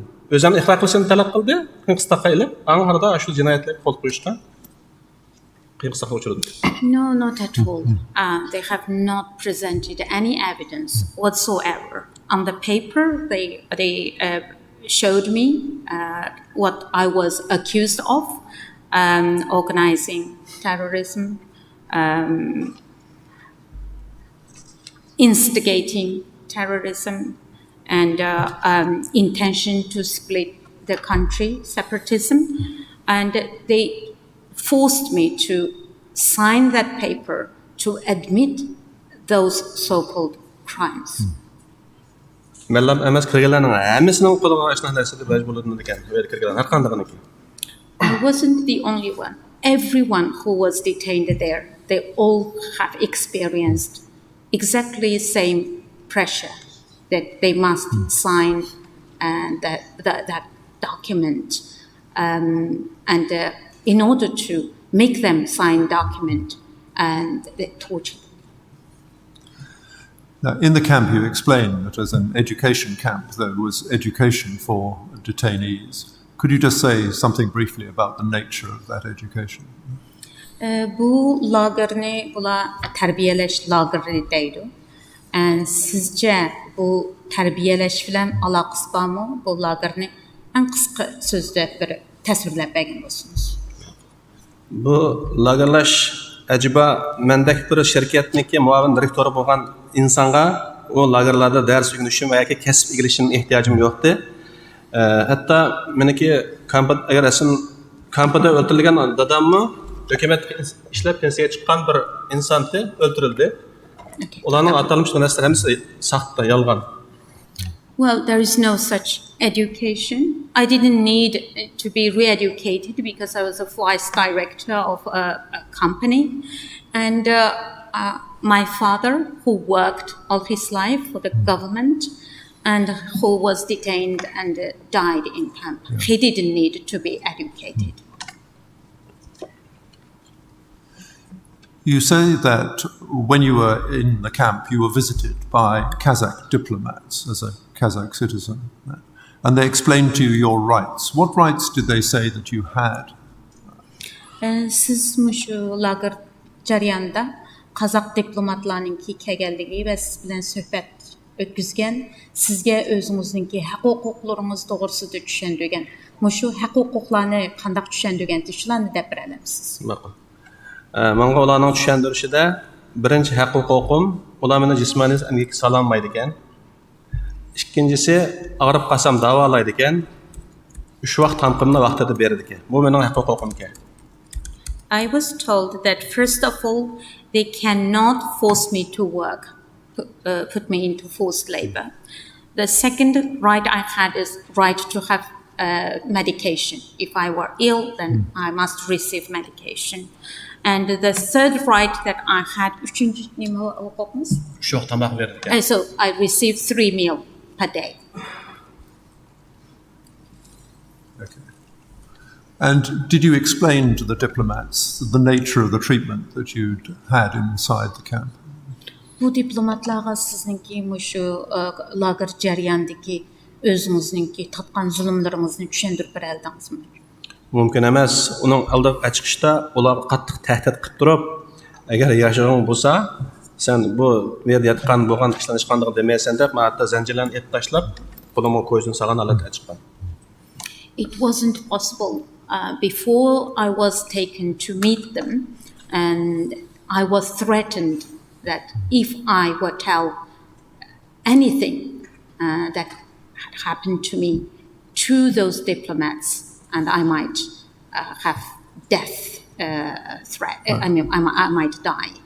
And that they removed all that chain and handcuffed me and took me in front of them. And did you detect any different treatment as a Kazakh than the treatment that was being given to the Uyghur detainees? Әмді өзіңіз қазақ милләте болған сүптіңіз білән башқа ұйғырларға көрсеткен зұлым сіз білән пәрқлік болды ма? Біздің ес қылышымызда бұрынғы вақларда жәмиятте və яки түрмәләрдә эшләп булсын азрак bir булып ұйғырларға қарағанда башқа милләтләргә азрак bir пәрқ батты. Lekin 2017 жылы мен о түрмәгә кергәннән кин пәрқи юк. Түрме жарыянында сіз әмді чоқым Қазақстанға кетелейді деген бір пәрқлік болды ма демекші? Яғни түрменің ішчідегі ұйғырлар білән сізге? In the past, it was slightly different. For the treatment, it was Kazakh and it was Uyghurs were different.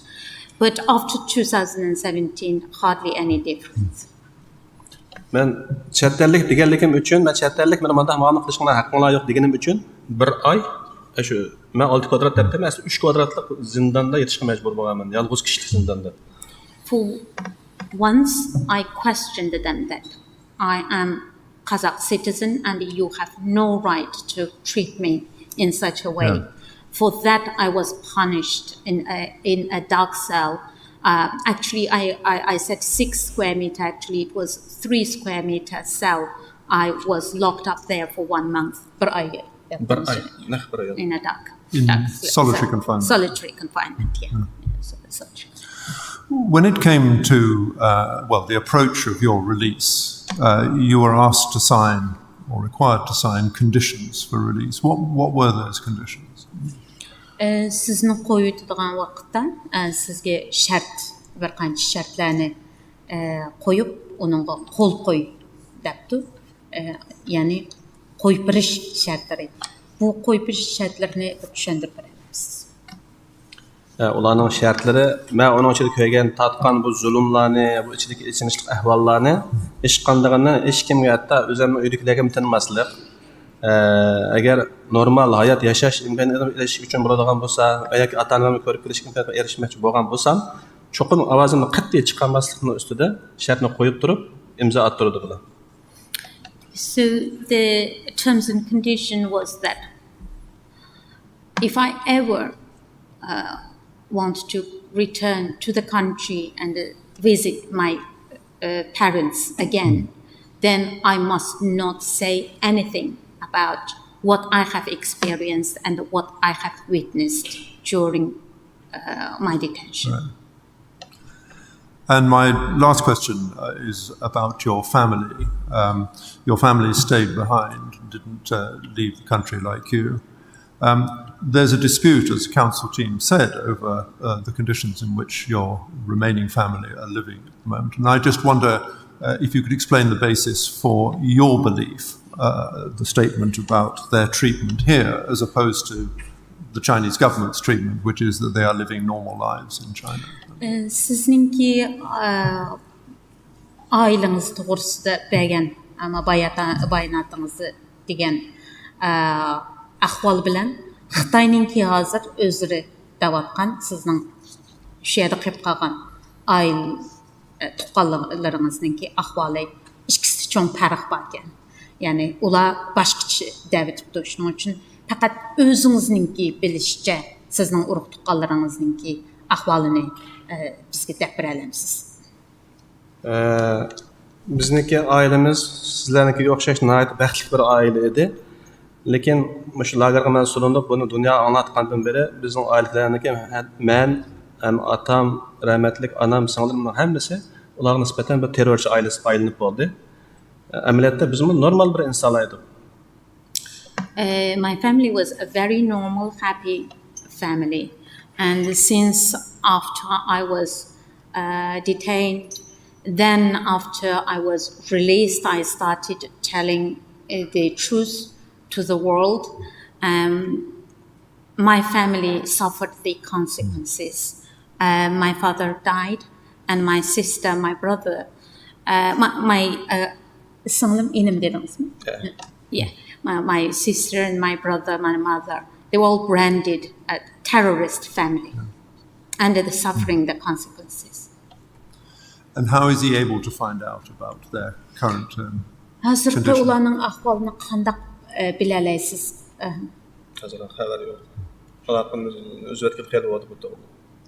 Well, no news.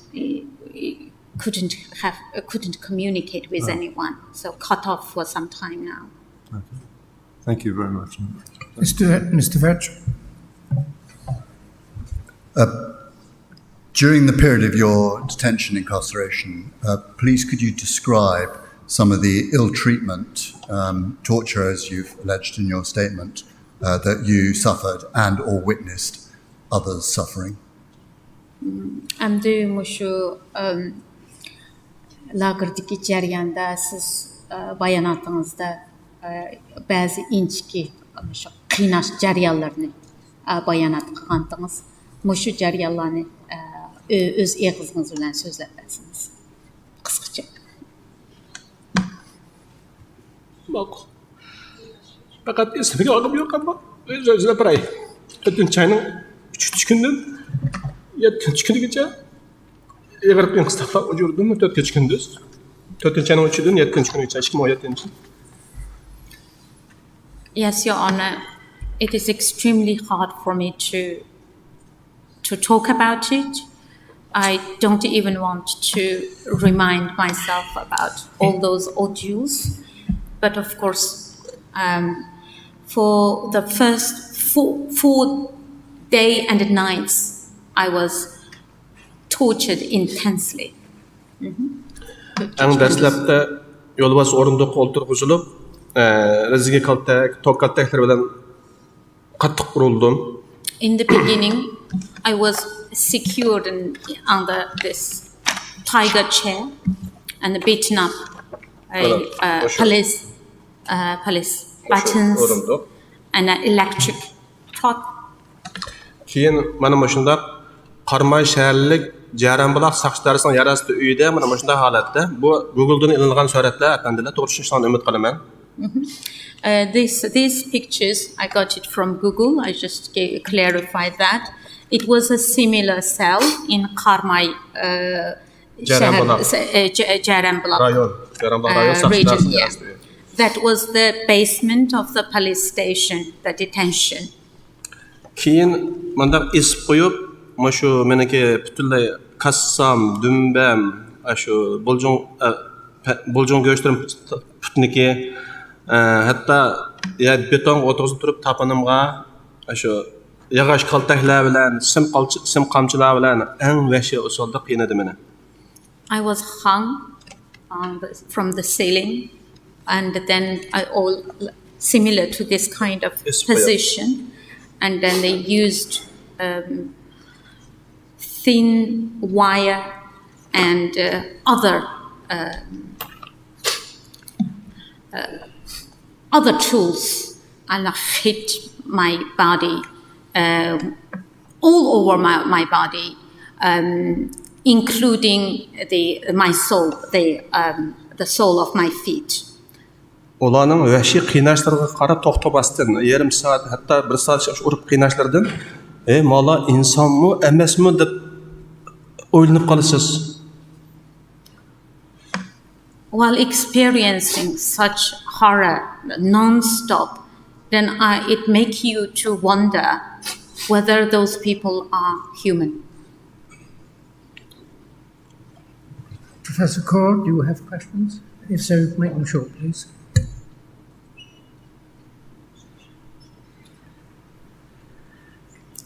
You heard regarding the Karamay camps that all government ethnic minority employees were to have re-education, And that this was a directive from the central government.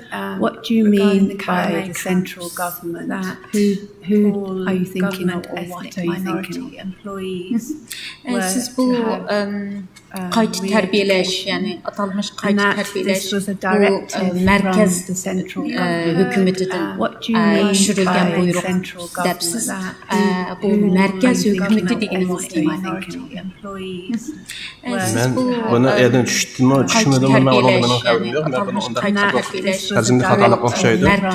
Ben muşu adaletsizliklerini muşu Çinçanlığa degan Xitoy qilyapti deb o'ylab, Beijingga berishni o'ylagan, ammo atamning nasihati bilan ben onundan yanıq voz kechgan. Bu Xitoylar qo'li ichik iludi bilan u yuqoridan kelmasa, bu ish bo'lmaydi deb meni to'sigan Beijingga berishimdi. Well, initially I thought it was Chen Quanguo who is responsible for all the sufferings that we have been put through. And therefore I decided to go to Beijing to make a complaint. And my father stopped me and saying that without the order from the central government from Beijing, this wouldn't happen.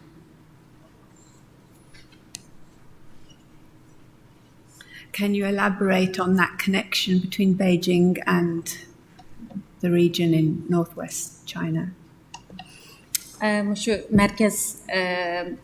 you rephrase the question again? What does your father mean by the fact that all orders come from Beijing to the region in question? Hem de dadınızınki şu merkezden kendisi bu işler olmaydı digindiki ma'nini biraz düşündürüp bilerim. Siz nima üçün şundaq deydi? Mening atam rahmatlik 30 necha yil shu hukumatga xizmat ishlab pensiyaga chiqqan bir inson bu hukumatning qandaq soxtipaz, qandaq rangvas, aldamchi ekanligini biladi. Har qandaq bir buyruqning o'sha markazdan keldiganligiga oid hujjatlarning hammasini xizmatlarini ishlagan. Shu sababdan atam buni besh qo'lda biladi, yaxshi biladi. My father is a retired a civil servant who worked for the government over 30 years. So he knows the nature of the government, and he seen many official papers, and therefore he understands how the system cheats and lies, and he knew that there is nothing can be achieved or can be implemented without the order from the central government, Beijing. So you're talking about the Politburo here. Bu yerdeki merkez hükümeti dediğiniz şu siyasi merkez Politburo'da koydu 12 kişilik shulardan keldi demoqchi yo'q.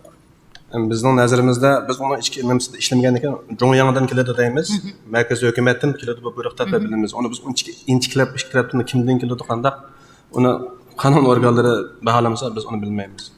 I cannot really answer that question as I don't know how it works, but we assume it's from the central government. But how the central government work, obviously we don't have any information.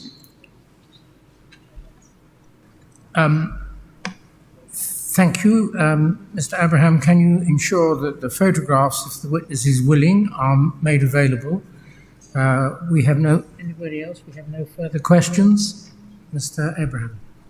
Thank you. That ends our questions. Thank you very much, Omid Bakari, for coming to give evidence. You're now free to go. By the clocks in the room, it's now 11:26. We are running behind. We'll take a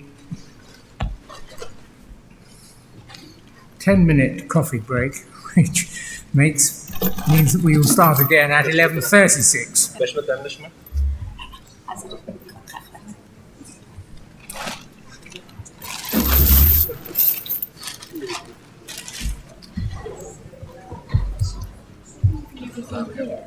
Yes.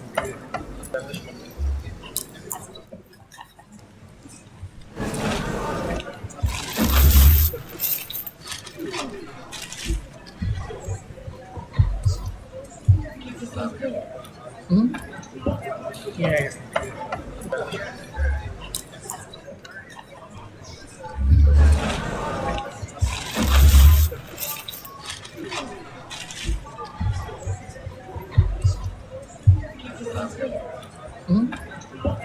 Yes.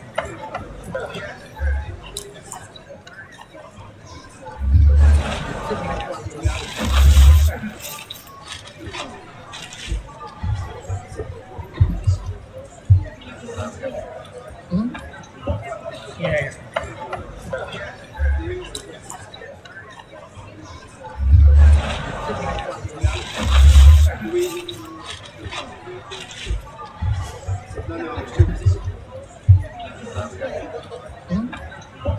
Yes.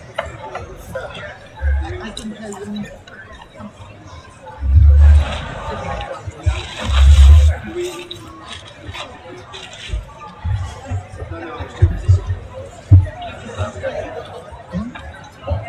Yes. I can tell them.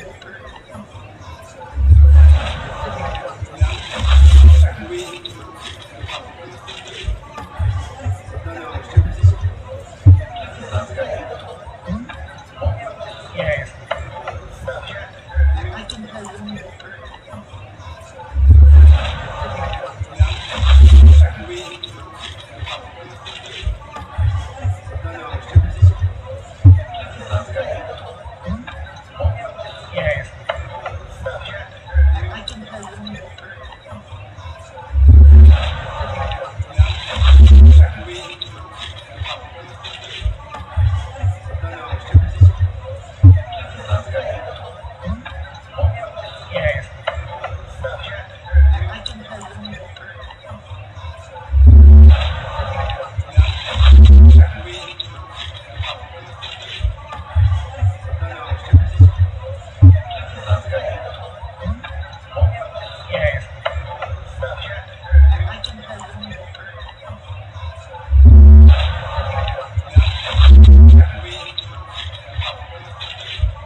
Ovoz. Siz bormi? Hello? You are on YouTube. Hozir ikki mikrofon aytayotganga quloq ber. Ovoz. Endi chiqdi. Siz bormi? Hello? You are on YouTube.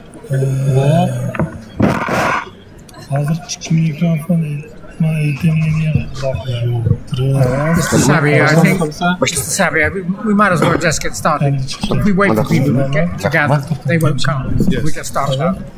You can start getting the witness lined up, because I think this witness is by video, is that right? No. Assalomu alaykum, Shayx Turkistonlik aziz qarindoshlar. Sizlarning ko'ryapotganingiz Xalqaro Uygur Sot Kollegiyasininki Londonda bugun boshlangan tunji sotninki naq maydon ko'rinishi aziz qarindoshlar.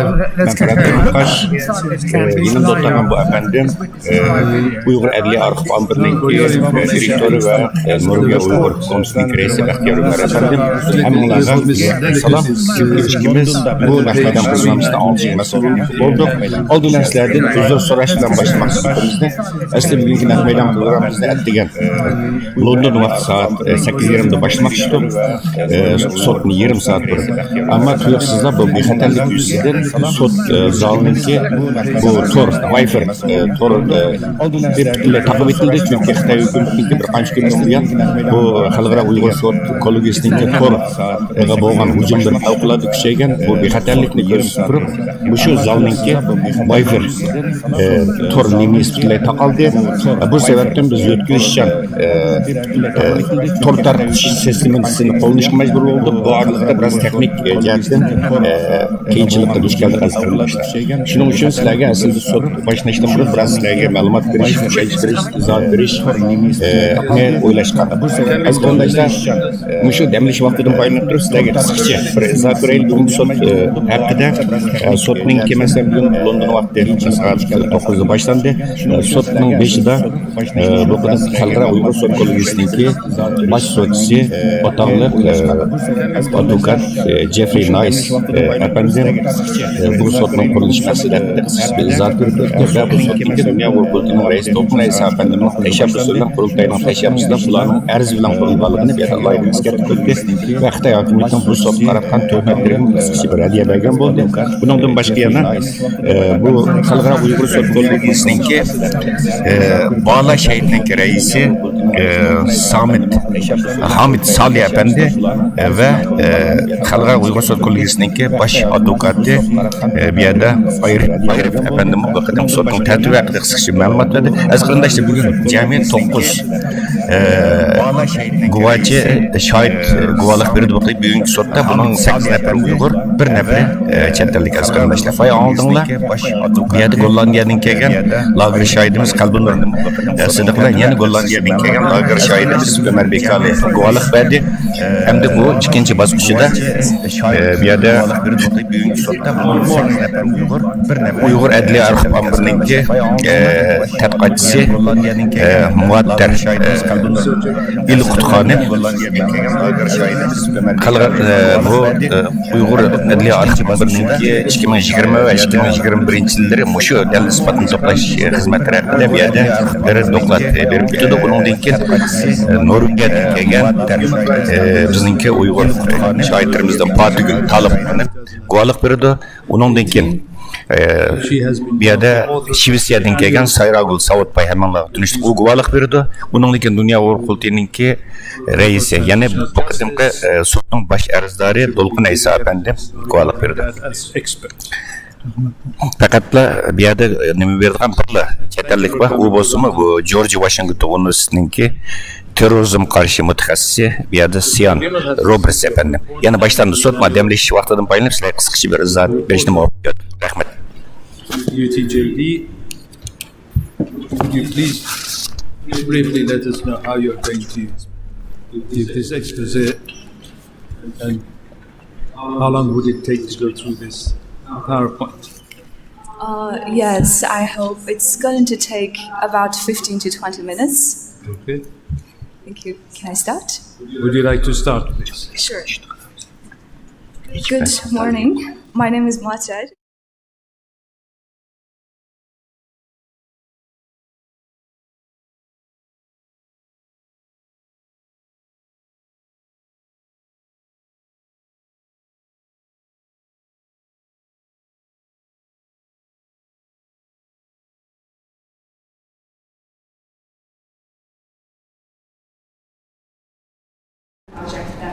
focuses on the registration of the disappeared and extrajudicially interned Uyghurs in East Turkestan.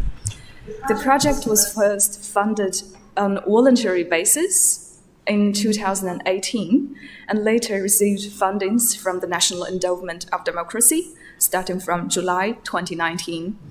We are building a comprehensive database to document the ongoing atrocities being committed by the Chinese Communist Party toward the Uyghurs and other Turkic population since the revision of its legislation in 2017, which allowed the local government to educate and transform people influenced by extremism as so-called vocational training centers or re-education camp, which is also known as concentration camps.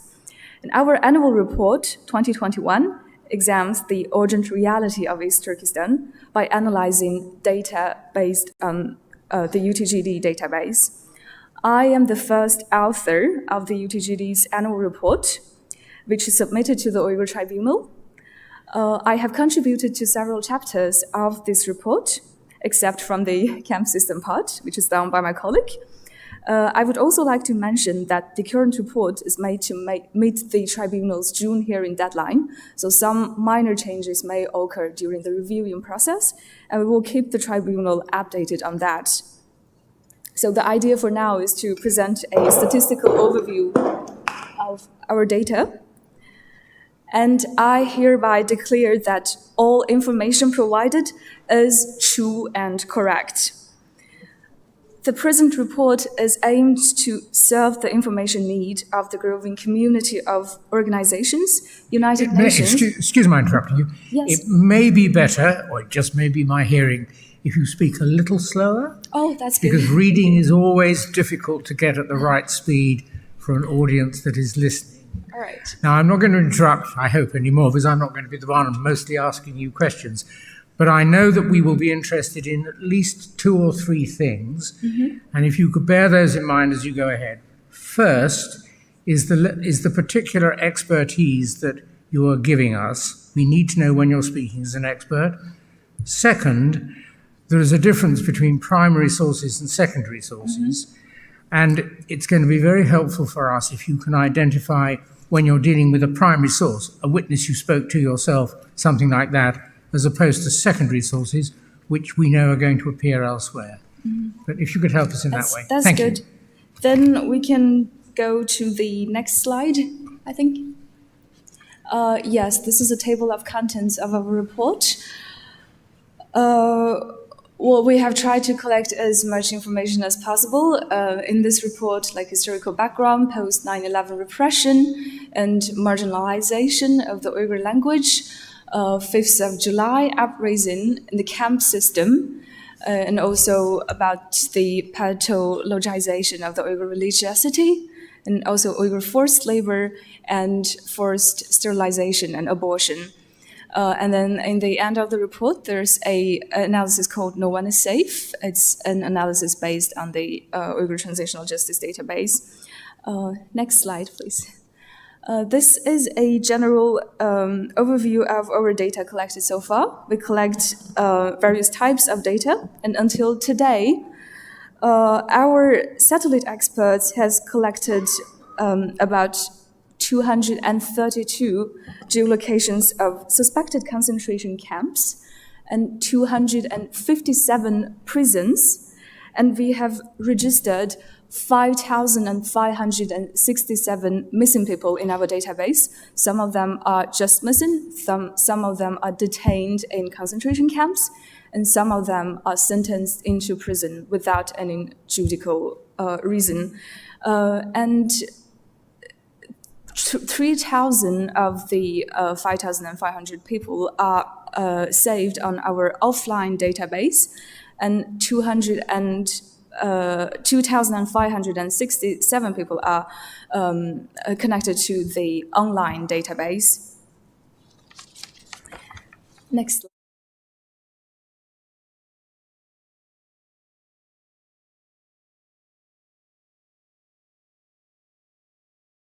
Our report is about marginalization of the Uyghur language because starting from 1st of September 2017, East Turkestan has experienced a new language system policy. It is the so-called bilingual education across all elementary and junior high schools in East Turkestan started to shift into Mandarin-only education, and the goal will be that all teaching materials and the medium of instruction would be in Mandarin Chinese only. And in the recent years, the Chinese state has arrested more than 100 of Uyghur intellectuals who have successfully navigated the world of academia, art, and journalism. Uyghur activists and linguists have become the latest target of the sweeping crackdown in East Turkestan. And according to the UTGD database, 365 intellectuals are registered as whether missing, detained, sentenced since 2016. And Table 1 in our report gives an information about the gender distribution by linguistic featured professions. We have also included 3 statements in our database. In our current annual report, the man on the picture on the left is Mr. Abdurrahman Imam Hamdullah. Mr. Abdurrahman Imam Hamdullah is an Uyghur linguist and researcher who previously worked at Xinjiang Ethnic Language Committee. He had participated in numerous projects on compiling Uyghur dictionary, such as Annotated Dictionary of Uyghur Language, the Uyghur Dictionary of Handicrafts, and he also published many academic papers. Hamdullah was arrested in early 2019 for an alleged crime of working on Uyghurification of place names. You can find a statement provided by Hamdullah's son, Yashar Hamdullah, who's living in exile in Norway. And the man on the picture on the right is Mr. Yalkun Ruzi. Yalkun Ruzi is a public figure, journalist, writer, and literature critic. He was born in Atush in 1966 and graduated from Xinjiang University in 1987. He worked as a journalist for Urumqi People's Radio Broadcasting, and from 1991 he worked as an editor for Xinjiang Education newspaper, and from 2005 he worked as an editor for Xinjiang Education Publishing. He is the author of many books and articles about Uyghur education, literature criticism, modern history, and various Uyghur historical and social issues. He was detained in October 2017, soon after he returned from a trip abroad. Yalkun Ruzi is now sentenced to 15 years in prison. He was accused for attempting to incite separatism by promoting Turkism. And a statement about Yalkun Ruzi is provided by his son, Kamal Turik Yalkun, where he testifies for his father. It was actually a video testimony posted on social media, and I transcribed this video testimony after getting the permission. And next slide, please. We have also included a chapter on July 5th uprising in the current report. On the 5th of July 2009, Uyghurs peacefully took to the streets in the city of Urumqi to protest against the Chinese government's handling of the recent deaths of and brutal attack on Uyghurs working at the Shuri toy factory in Guangdong province. Excuse me for a second. Yes, yeah. What would you like to? I'd like to. Can you hear me? Yeah. Yeah. Yes. Thank you very much. That's very nice, but we've sort of read it, and I just wonder, would it be better if perhaps, if I may, ask you questions first? Because that would be fine. I think one of the important things is the background of all of this. Sure. All right. So first of all, thank you very much. We've read through this, and it's a very, very good an account of your year's work. But what I just want to know is, first of all, a little bit about you. So I understand you've been doing this as a project, and you've also been interviewing. So do you speak the language? How many languages do you speak? Okay, I speak 4 languages. Uyghur is my mother tongue, but I grew up learning Mandarin, so I'm fluent in Mandarin Chinese. And I was raised in Norway, so I speak Norwegian and also English. Wow. Okay, thank you. And in terms of that, how many of these people did you actually personally interview? Pardon me? How many of these interviewees, for example, you've just shown us 2, how many did you personally interview? It's I can't give an estimate, but for the past 1 year, after I started to work at the UTGD database, I have been interviewing, maybe up to 50 or 100 direct and indirect witnesses. I have also interpreted for some camp survivors. Yes, I can't give an exact number, but it's a lot. So many of these you've actually taken your own stories from them. Yes. And done. So could I just go a little bit further back now to the methodology of the, producing the database? For example, presumably anybody can enter it. I mean, you say, how do you get the people? Do you advertise? We do use several types of methodology. Sometimes we base on open source information. We gather information that is publicly available on some social media platforms, and those type of information are usually labeled as unconfirmed. Because many testifiers and in the Uyghur diaspora communities, they use social media as the main method to express the story happening on them. What we do when we collect this type of data is that we try to reach out to that person, and then we question them and ask them to confirm the evidence of the testimony, and then the testimony can be labeled as confirmed or verified based on after the interview. Right. So if I get it right, people can apply, but each and every one that is on the database has been verified by you or somebody. Yes. Right. And we'll talk about that in a minute. So it's been verified.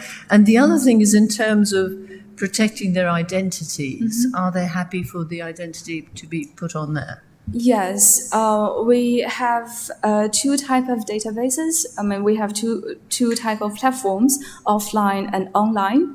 The online database, we get the testifier's permission. They can choose between registering the data on the offline or online one. The offline database is not connected to the server. So it's 100% protected, and only some of our team members can get access to this data.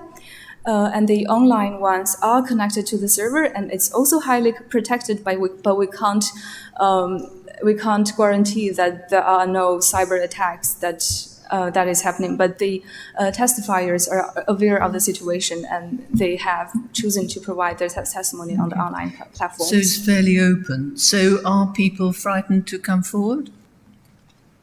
Pardon? Are people frightened to come and register with you because it'll be open? Yes, the repercussions of that. Yes, that's why we do have 3,000 offline database I see. testimonies So on the offline offline database are than not the online one. made Yes. public.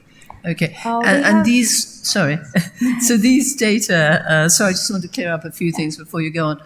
These data then include both the offline and the online. All right. So it's really fairly selective in that people are applying. Have you cross-referenced it to any other databases? Because there are other Uyghur databases. Well, we are aware that there are other databases, such as Xinjiang Victim Database, but we do not cooperate with them, and we don't know about their methodology and how they work. So I can't really comment on how many data they have and if there's anything that overlaps with our data. Because the point I think I was trying to get is, so really these data are not generalizable because they're self-selected. So you can't use these data to say that so many professionals have been admitted, because this is only a part of the story. Yes, we can't. I mean, we can generalize it. We are still working on this last analysis part. So I didn't really get your question. So, for example, in Table 1, I think it was, Yes. I can't find where the page is, you've got the numbers for the page 416, numbers for professionals. I think you've got all these, actors, writers, and journalists, but this is really from this database. So the question really is, were they actually attacking or bringing in people who were professional and the intellectuals? Yes, that's what we assume. You assume, but can Yeah, you? that's what I mean, we we can't are use saying. these data to prove that. But No, our job is to present the data that is collected and provided to other organizations that do investigations. So we don't conclude on a hard basis, but we try to give a summary presentation of our data to different organizations that can use this data for some more meaningful analysis. Right. And one of the problems which the chairman pointed out is this is very, very much a secondary database, isn't it? How do we know that the witness or the people you talked to were telling the truth? You said you checked, but how do you check? We talk to them. We ask them about like the source of the information they are providing.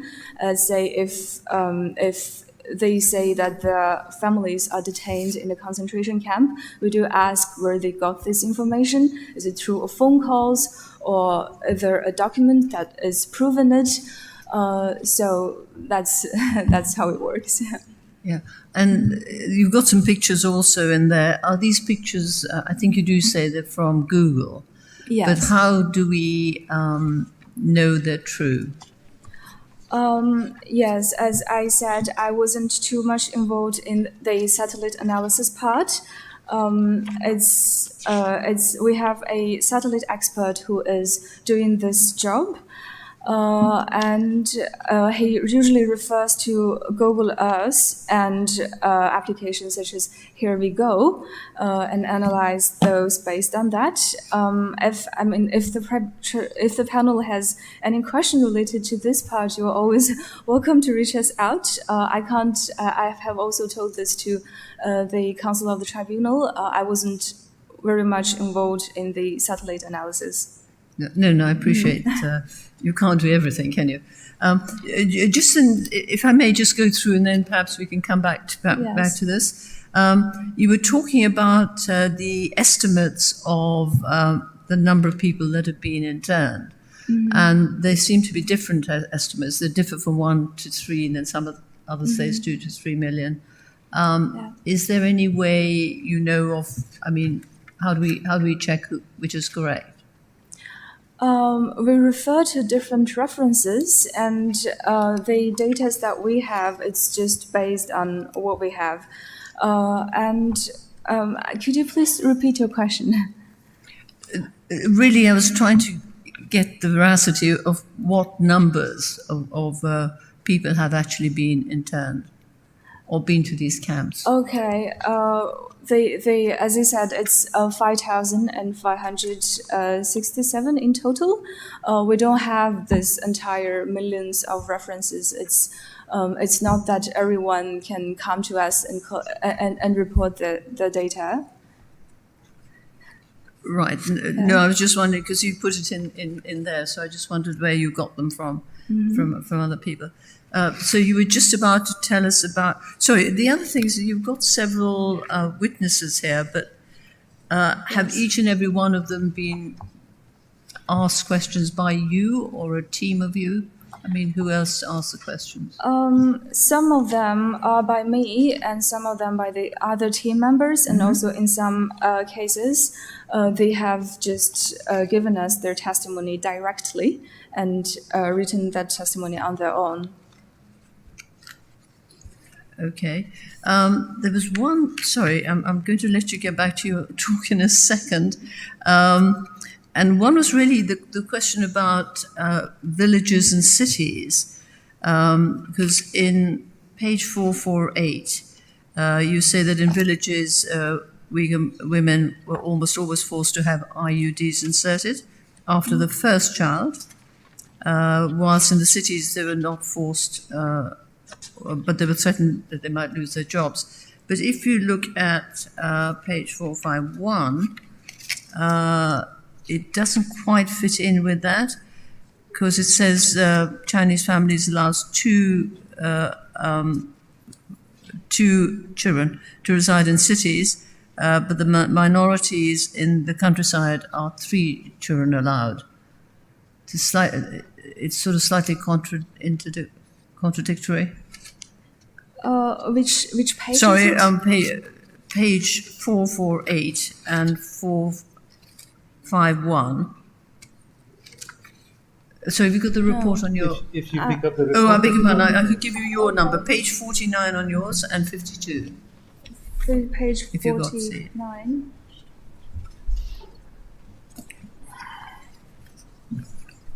Could you please repeat that? I'm just on page 49 now. 49, 448 and 452. But from your reading, yes. Are the people in the villages allowed more children than those in the city, or vice versa? Yes, the introduction part of each chapter are referred to different type of references. So we do have reference on each or everything that is stated here. Okay.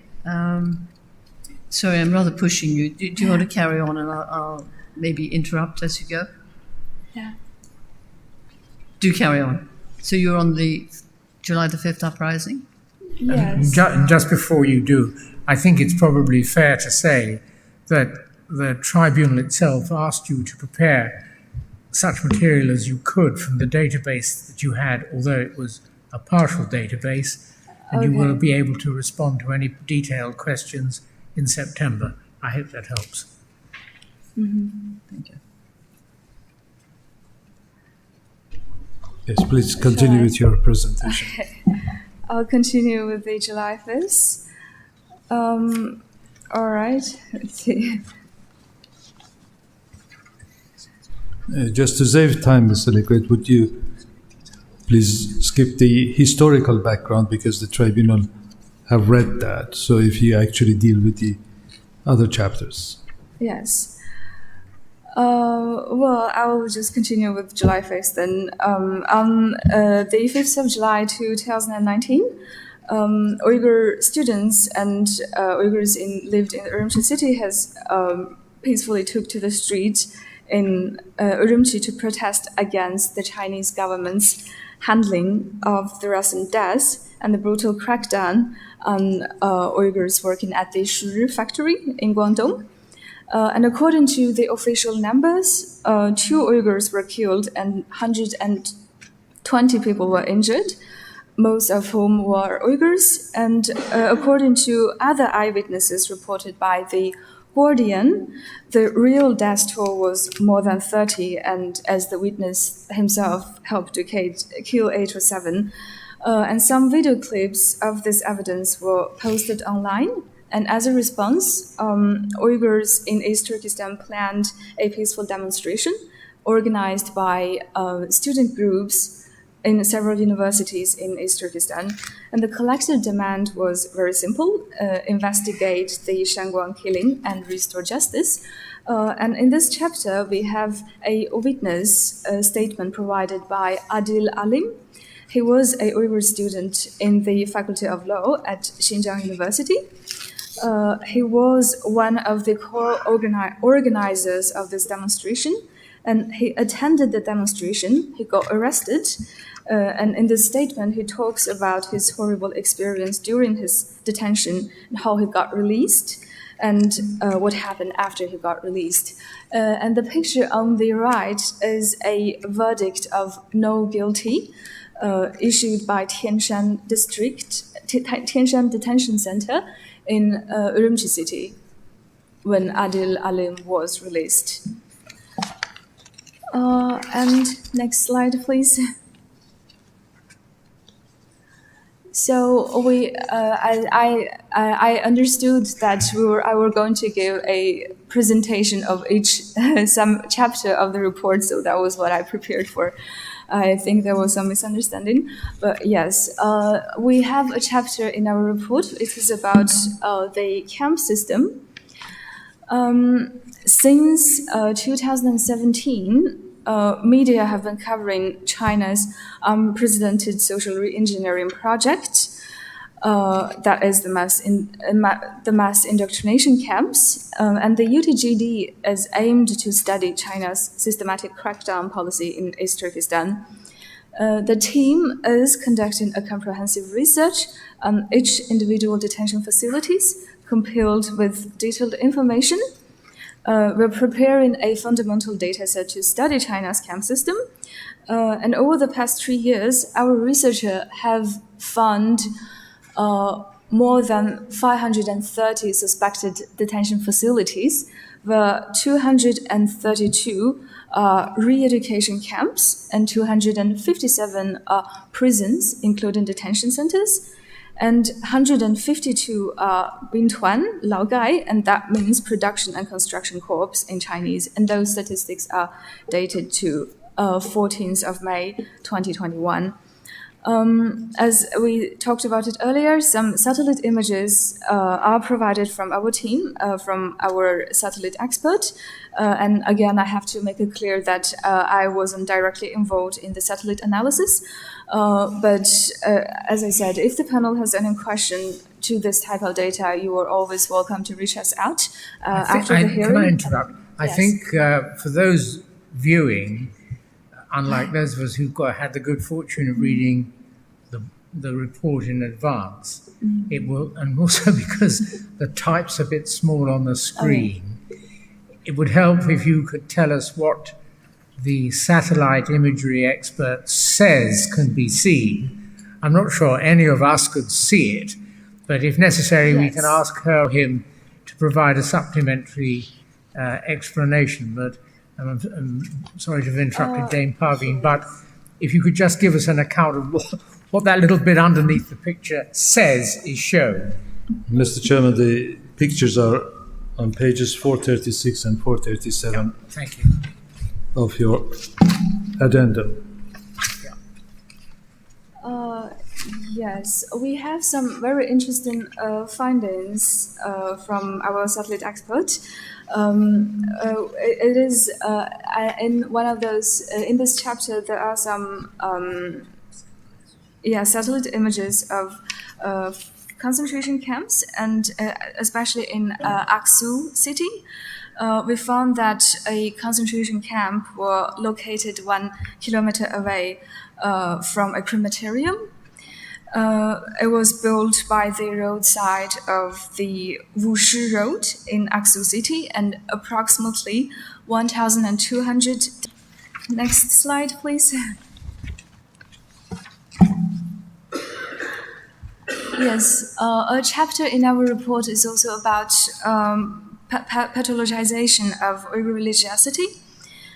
The Chinese regime has continuously repressed the Uyghur religious identity over decades, and in the recent years, the community's religious staff and religious scholars, including imam, have been most vulnerable for persecution. And until 2022-21, the Uyghur Transitional Justice Database has collected 549 individuals with detailed description about their religious atmosphere.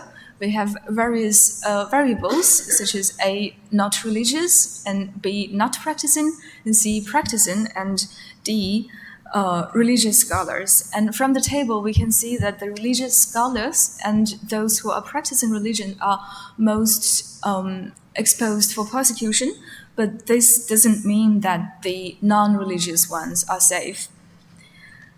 Could I just ask a question there? Yeah. So were these, the questions that you asked, were they asked of the people reporting about their parents or whatever, or if they themselves had been in a camp? Yes, those are based on people who the family or friends, and also in some cases we collect open sources, such as there are some religious scholars when they got arrested. There have been several medias who have been reporting about this, and besides on the private testimonies, we also base on open source media reportage. So one person reporting could be reporting for 4 or 5 other people? Usually not. If they were in the family? Yeah, if they are in a family, sometimes, they report about 4 or 5 people, but the religious scholar part, I think one people do only one because they don't know too much religious people or religious family members that or religious scholars that are kind of around them that they know that they can be a reference to. So when you say non-religious, they were Muslims, but they weren't observing any customs, is that right? Yeah. Yes? And then not practicing, what's the difference? Not religious means not religious at all, and not practicing means they say that they are Muslim by, they say that, but not kind of daily practicing religion. And practicing means that they do pray and in a day, or they do some religious activities, and religious scholars are referred to. And was there a difference between men and women? Or did you not? Yeah, we don't have a gender distribution here right now. Thank you. Sorry, do carry on. Yeah. Next slide, please. We have a chapter about coercive family separation. Within 1 to 3 million people incarcerated in some form of mass internment, many Uyghur children have been deprived of one or both parents, and countless families have been coercively separated, and in some cases, there were relatives or extended families to take care of the children, and in some other cases where the extended families have also been sent to the internment camps, there are no one to take care of the children, so the children usually end up in child welfare guidance centers, and also in some state-run vocational schools. The Uyghur Transitional Justice Database has registered 43 children under 18 who are currently missing, detained in state-run orphanages, or who are exposed for family separation because the families are detained in the camps, or that their families are abroad and can't risk to go back to East Turkestan. And again, the information sources are based on testimonies of the missing children's parents or other relatives who are abroad, and in some other cases, we also refer to official media reportage, as I said earlier. And yes. In terms of the separation, then, are the children separated according to their age? And if so, where do they go? So the babies or young people would go for... Yes, the two... I think all 3 of them on the picture. Mukhlisa, her father is currently... No, I mean generally. Generally. Generally. It kind of differs. Most of them, they have one of their parents in living abroad, mostly in Turkey or some other countries, and some other relatives who testifies for their, let's say, nephews, that because they know that the kids' parents are taken to the camp, and let's say the aunt knows that the kids are sent to the state-run orphanages. So that's how the information comes from. Thank you. And do the parents, if they are there and outside, do they know where the children are? Can the parents visit the children? Visit the what? Can the parents go and see their children outside? No, because as I said, these children are taken to the state-run orphanages because their parents are detained in the concentration camp. They are not allowed to come out, or because their families are living abroad and they can't risk to go back to East Turkestan. But there are some parents that are single parents who are still, working in the community. Are they allowed in? I didn't get your question. I'm Sorry, sorry. some are single parents. Yes. And they're working in the community, so not in the camps. Would they be allowed to see their children? Because sometimes they're taken as well. We don't have report on that. We don't have, like, if the parents is there, we don't collect data on missing parents then. Okay, thank you. Yeah. Missing children then, I'm sorry. Yeah. Brina, did you want to ask a question? Thank you very much indeed for your very informative report, which we've all read with great care. I want to take you back, if I may, to your methodology, and to ask you, because you understand that the tribunal needs to understand how much reliance we can place on your report. And so I would like you to say a little bit, please, about what steps you've taken, or whether you've turned your mind to the question of any confirmation bias that might be taking place. So in the narrative part of your report, you rely a great deal on secondary scholarly literature, and you cite these sources very thoroughly. But have you considered that you might be then studying the open source material and the satellite imagery with a particular outcome in the front of your mind, or a particular interpretive outcome in the front of your mind? Have you taken any steps to minimize that confirmation bias? And if so, what steps? So, for example, have you sought verification from the other party? In other words, have you sought, I understand that you haven't looked at other Uyghur-related databases, but have you sought any confirmation about this material or what it might mean from, for example, the PRC itself? No, because we do have this, as a confirmed and verified selection.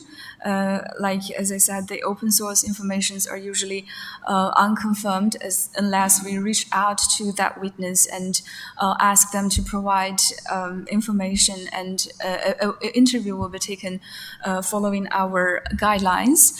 And after evaluating it, we will label this testimony as confirmed.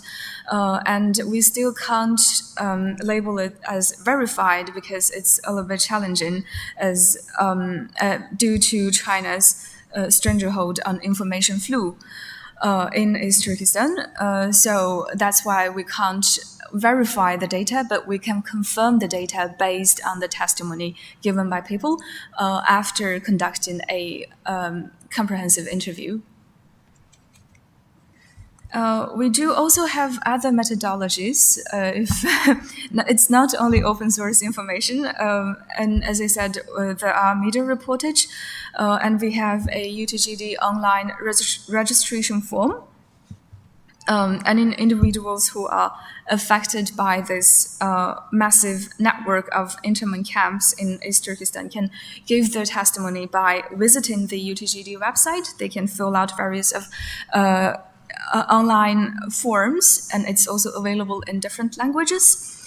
And there are like different variables that they need to fill out, such as, of course, full name and year of birth, their ID number and level of education, occupation, and religious atmosphere, if they have traveled abroad, if they have family members abroad, and if they are CCP party member.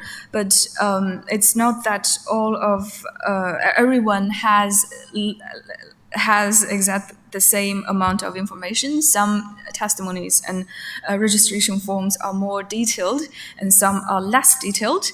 And for the past 6 months, we have been providing all of those registration forms and witness statements to the Uyghur Tribunal. So the research team are pretty much familiar with how those registration forms looks like. And we do also have other methodologies such as telecommunication, because we do carry out interviews via Skype or phone calls, which is a part of our testimony collection process. And this type of data are usually more accurate than the online registration forms, as we can directly interpret with the witnesses. And in some occasions, we do also do face-to-face interviews. We try to travel to different countries in Europe to conduct such interviews. And in some cases, we do also have local volunteers in different countries that can do this interview based on our guidelines. Yes, and then we have data collection on paper, which is another methodology. This is due to the increase in harassment in various forms carried out by the Chinese regime, as well as due to the digital surveillance threats. Many Uyghurs in the diaspora communities are afraid to give their testimony online or to use the online solution, and therefore we can also provide testimonies that can be given on paper to protect the privacy. Just one, sorry, you're doing very well. Thank you very much, because I know this is in preparation still, isn't it? Can I just ask a general question? Because just reading through these, it seemed to me that different counties had different rules. Mm-hmm. Now, would these rules be directed, clearly not if they've got different, but what do they do about rules coming down centrally? Would they follow those rather than their local rules? The different countries, according to you, have different numbers of children that they can have, and the rates of birth, and so on. Mm-hmm. Is that central, or is it different for each county? No, it's central. It's the format is the same for everyone, but they can fill out that information if they know and if they are willing to do that. But it's not really required to fill out exactly all variables in that form. And from your sort of extensive reading and knowing about it, I just wondered. I mean, you say here, when the Associated Press in 2020 talked about the deliberate measures against the population, about having children, and you say it's nothing new. Why did it take a journalist or a paper so long to come out with the truth? Which page are you referring to? Sorry, I'm on your page 49. Yes. At the first paragraph. It's not, exactly. It's not something new, because things like forced sterilization has been taking place in some, let's say, for the past couple decades, China has been implementing different policies in different regions in East Turkestan, such as the southern part of East Turkestan. They have always experienced a more strict policy, while the northern parts have been more, let's say, free. So according to our references, they like IUD insert and forced sterilization has been documented before all the past 5 years, like back to 10 years as well. That's on the countrysides of in the southern part of East Turkestan. So there's always been different policies implied in different regions, and in those counties, people have very. They are not. I shouldn't say that it's not very developed from the technical side, technological side. So it's not very easy to get into communication with those villages, and I believe that's the reason journalists haven't been covering this for, yeah. Well, thank you very much. Thank you, Chairman.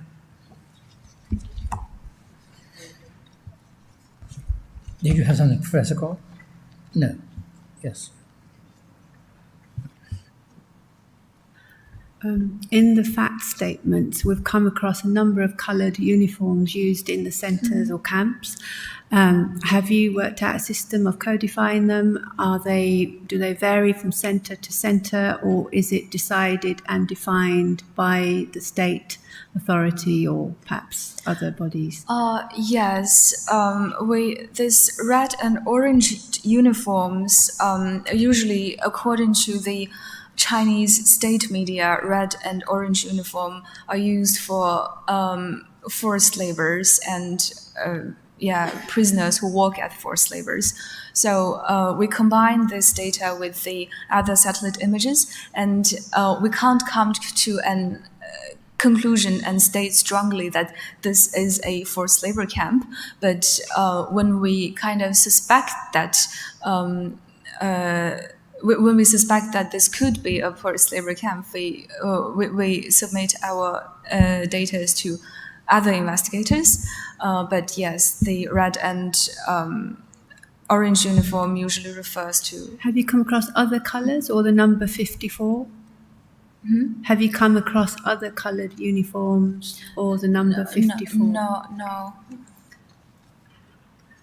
One other question about how do the authorities decide when, for instance, a beard or facial hair growth is a sign of extremism or even terrorism or illegal, and at what length, for instance, does it become a sign of extremism, and is it clear to Muslims in the region what is permitted and what is not permitted with regards to religious practice?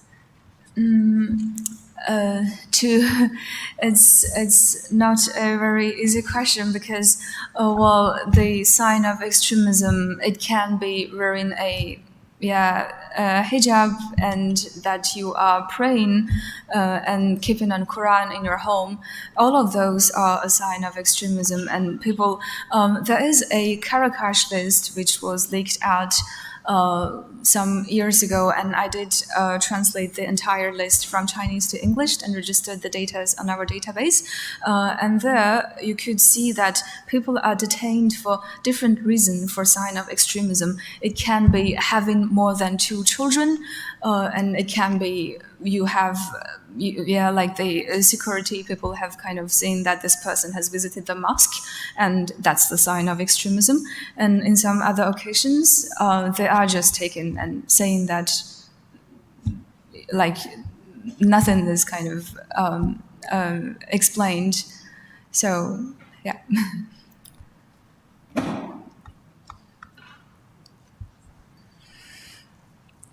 Please could you explain the difference, insofar as it could be understood, between concentration camps, prisons, and labor camps? Concentration camps are... I'll just say concentration camps are usually, they refer to it as the vocational training center, what China says, and the re-education facilities. And prisons, according to our data, prisons refers to people who are already sentenced to imprisonment, such as Mr. Yalkundruzi, the picture I showed before, when he is arrested and he was kind of interrogated for 2 years. He was detained in a concentration camp, and then he was taken to a shame trial and sentenced to 15 years, and then he was moved to a prison. So that's the differences. And the labor camp, we usually refer to the Bingtuan. It's the detention facilities from the construction corp. I can't remember the name. Wait a minute. Yes, production and construction corps. And what they do is to collect people and use them for forced labor. That's what we mean by the last one, forced labor camp. And then just in regard to the first two, concentration camps and prisons, what is the actual physical difference? Are they, as we would understand them, prisons in the sense of incarcerating criminals, not necessarily political? What is the actual difference? Well, usually the re-education facilities and concentration camps, they do not go through a judicial process, and that's why we refer to it as concentration camp. And the prison ones, there are usually a judicial process taken, maybe in a secret way, and then they will get a document saying that they are kind of sentenced to 15 years in prison, but without any kind of judicial support or lawyer getting involved. So that's what we mean by prison. Thank you.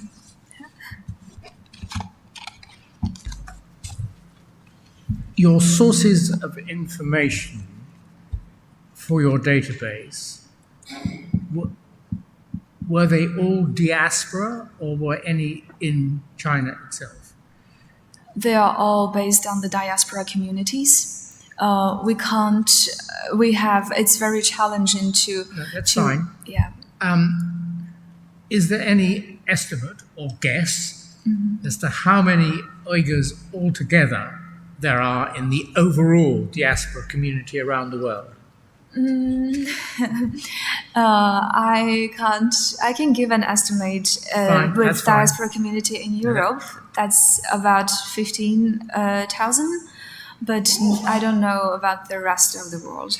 And so of the 15,000 in Europe, how many have you contacted? I got involved in this project starting from July last year. So I got contacted. I was in contact with about, let's say, more than 50 or up to 100 during the past 1 year, but like in direct contact. But as I said, some other sources are based on other information are based on open source and also online registration form. And also we have other volunteers based in different countries, such as Turkey in Istanbul, where there are a bigger Uyghur community. So it's kind of our volunteers who take care of the contact with the testifiers and not us directly. Diaspora in Europe and elsewhere, Uyghur diaspora in Europe and elsewhere are not united in a single body. There are a number of separate bodies, aren't there? And they don't necessarily all share each other's information. There's no reason why they shouldn't. No, like as we said, there are also other databases, and let's say the diaspora communities in US, they usually testify on the other databases, which they are more familiar with rather than us. Well, I'll just repeat that you very kindly, at the request of the tribunal, provided this report on the basis of the work you've been able to do. To some extent, it's probably going to be counted as provisional or interim. And if we present questions to you and to your colleagues after these hearings, will you be able to deal with them to the extent possible by September? We can do that. And maybe come back and we look forward to seeing you then. Yes. Right. Thank you very much. Thank you. Thank you very much. Our next witness is Patrick Talib, who will be examined by Dr. Zamit Porter.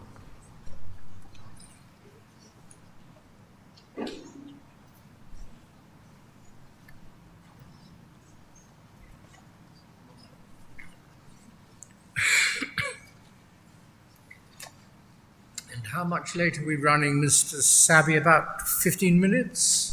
A bit more? Yes, we are almost 20 minutes over time.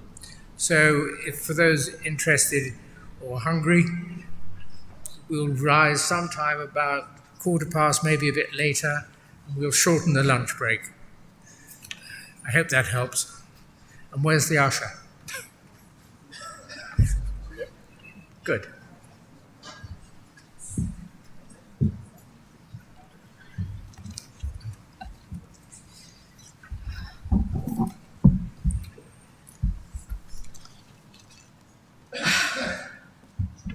Thank you, Sir Jeffrey. Members, can I begin? Ms. Talib, so in 1991, the witness's husband was arrested and sentenced to prison because he was considered an agitator. His crime? Teaching the Arabic alphabet and the Quran, and raising awareness of the faith of Uyghurs, such as with respect to forced abortions. He was tortured while in detention. His nails were taken off using pliers, and he was hit on the head several times until he was bleeding. And these injuries ultimately caused him long-term memory loss. Upon his release, he decided to escape China in 1994. The witness, his wife, Mrs. Talib, a Uyghur, followed him 2 years later in 1996, and they went to live initially in Turkey. However, as a mother, she had to leave her 2 children behind. It was not possible to take them with her, despite her various attempts. Initially, her daughter, Rukia, was pressured by the authorities to contact her parents, telling them to go back to China. When this failed, Rukia, her daughter, was sentenced to between 3 to 5 years in prison. Many of the witnesses' other relatives were also imprisoned for the sole reason of having been in contact with the witness. Ms. Talib, I have 2 questions for you. In your statement, you state that your husband was imprisoned in 1991, 30 years ago, for teaching the Arabic language and the Quran and raising awareness about Uyghur issues.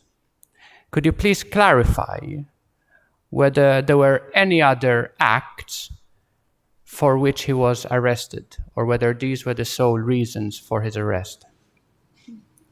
Talib Hanım, siz bayanatınızda 1991 yo'ldoshingizningki tutilgan sababini Qur'on o'rgatganligi, Arabcha o'rgatganligi uchun shu sabab bilan tutilgan debsiz.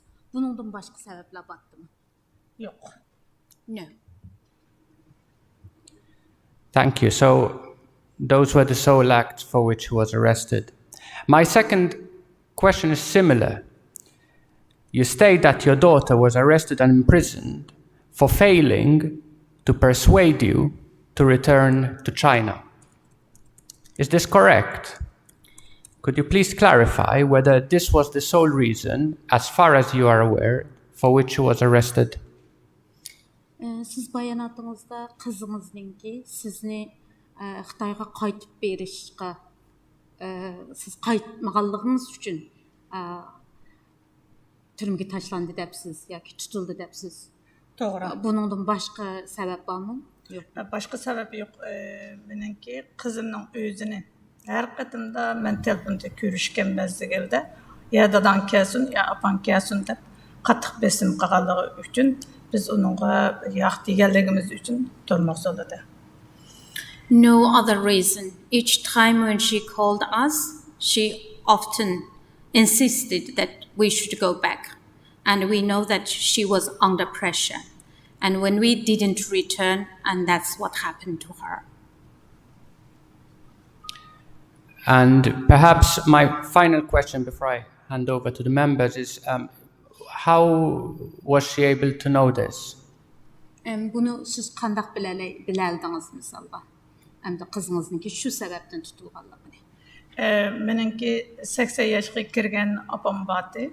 Hammani meni o'zini Xitoyning o'zi tutadi. Men sana buni o'zini ochiqlab beray deb opamni o'zi ochiqlab berdi. So'zlab berdi.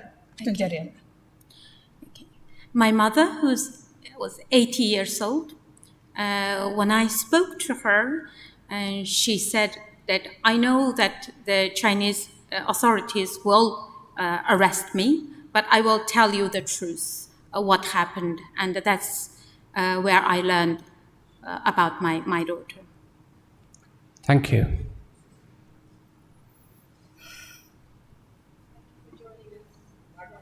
Microphone, please. By the way, I understand, before Professor Kaur asks questions, I understand that some of us have been mumbling into our microphones and can't be heard at the back. There is a simple solution to that problem. Thrust your hand into the air if you can't be heard, and we'll do better. I'd like to go back to the year you left China, 1996. Was that the last time you were in China? Siz 96 yılı vatandan çıktım depsiz, Jongo'dan çıktım depsiz. Şu en ahir qetim şu Jongo'da 96 yılı şu yerdə bolğan kısmı. Xitayda şu yerdə bolğan. Doğru. Yes, that's correct. And how old were your children in 1996? Sizin balalarınız qancha yaşda 96 yılda? 96 yılda çoğun balam 1990 yılı 12 ayının 1'i doğuldu. Kızımın özü 1992 3. ayının 15'i doğuldu. Ben mektepte okumağalık için belki doğru hesaplayamazlığım mümkün. Benimki perzimce oğlumdan özü 8 yaş, kızımdan özü 5 yaşım, 4 yaşım oldu. Tam hesaplayamadım. My son was born in December 1990, and my daughter was born in March 1993. 93 yılı dediniz, 3. ayda kızınız. Yok, 92, 3. ayın 15'i. Okay, sorry. My daughter was born the 15th of March 1992. So I might not be able to calculate correctly. I believe my son was around 8 years old when I left, and my daughter was around 3 years old. And that was the last time you saw them? En ahir qetim ular bilan qachon ko'rishding? Ko'rdingiz misol? En ahir qetim ben chet elga chiqib Shvetsiyaga kelib 2004'te Shvetsiyaga keldim. Herhalde 2005 oluşu lazım. Kompüterda görüştüm. 2005 değil mi? Herhalde 2005 eniq kalamda yok. I arrived Sweden in 2004. Based on my memory, the last time was through a computer in 2005. So who was looking after them from 1996 onwards? 96 yıldan tartib kim beqiyotgan ularni? Qaynanam baktı erimninki, apisi. My mother-in-law was looking after them. Mother-in-law? Yeah, my mother-in-law. What did you do to try and get them out of the country? Ularni shu chiqish uchun qandaq bir nimalarni qildingiz? Qandaq bir tirishchanliklarni ko'rsatdingiz? Balalarımın chiqish uchun har xil yo'lni o'zini denedim ama hech qanday ishda başaramadım. I tried everything possible, however, wasn't successful. En ahiri Shvetsiyadan pasport berdi. Pasport bergandan keyin Beyjingga kelganda aeroplanga chiqqan vaqtimda tushirib oldi balalarımni o'zini. The last time was that they, after obtaining passport and visa to Sweden, after they board on the flight, they took them off from the plane. Who took them off the plane? They took them off the plane? Or kimlar ularni aeroplandan tushirib oldi?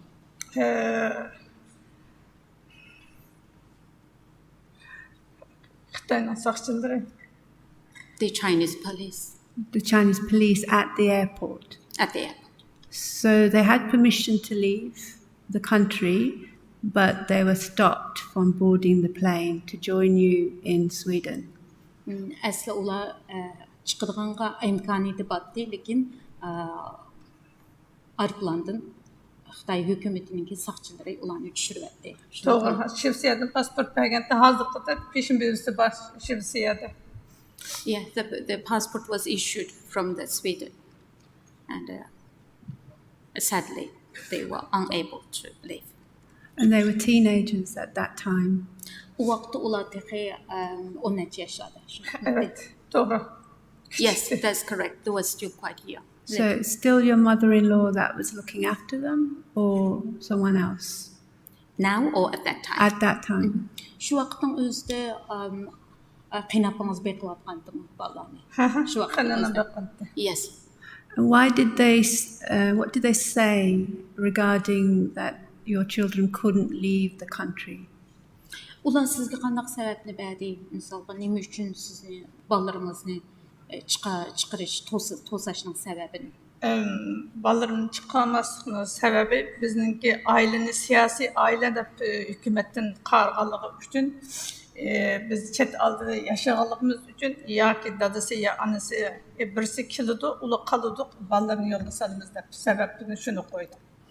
They considered us being political family, and the condition was that one of us must return, and only then they would be allowed to live. What did you fear if you were to return to China? What did you fear?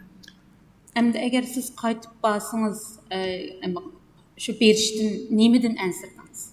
Ben aslında berişte özünü denedim öydekiler kemmedi diye bizdeki ailege her ayda saççılık kirip ben hatizesini de bilmem balangda nime hat geldi nemi yolladı da her ayda ulu kat besim kıgalığı üçün ailem fakat kemmesin kesansın üzünden hem turmağı solaydı hem senin üzerine hayat koymaydı geldiği için aramıyordu. My family discouraged me.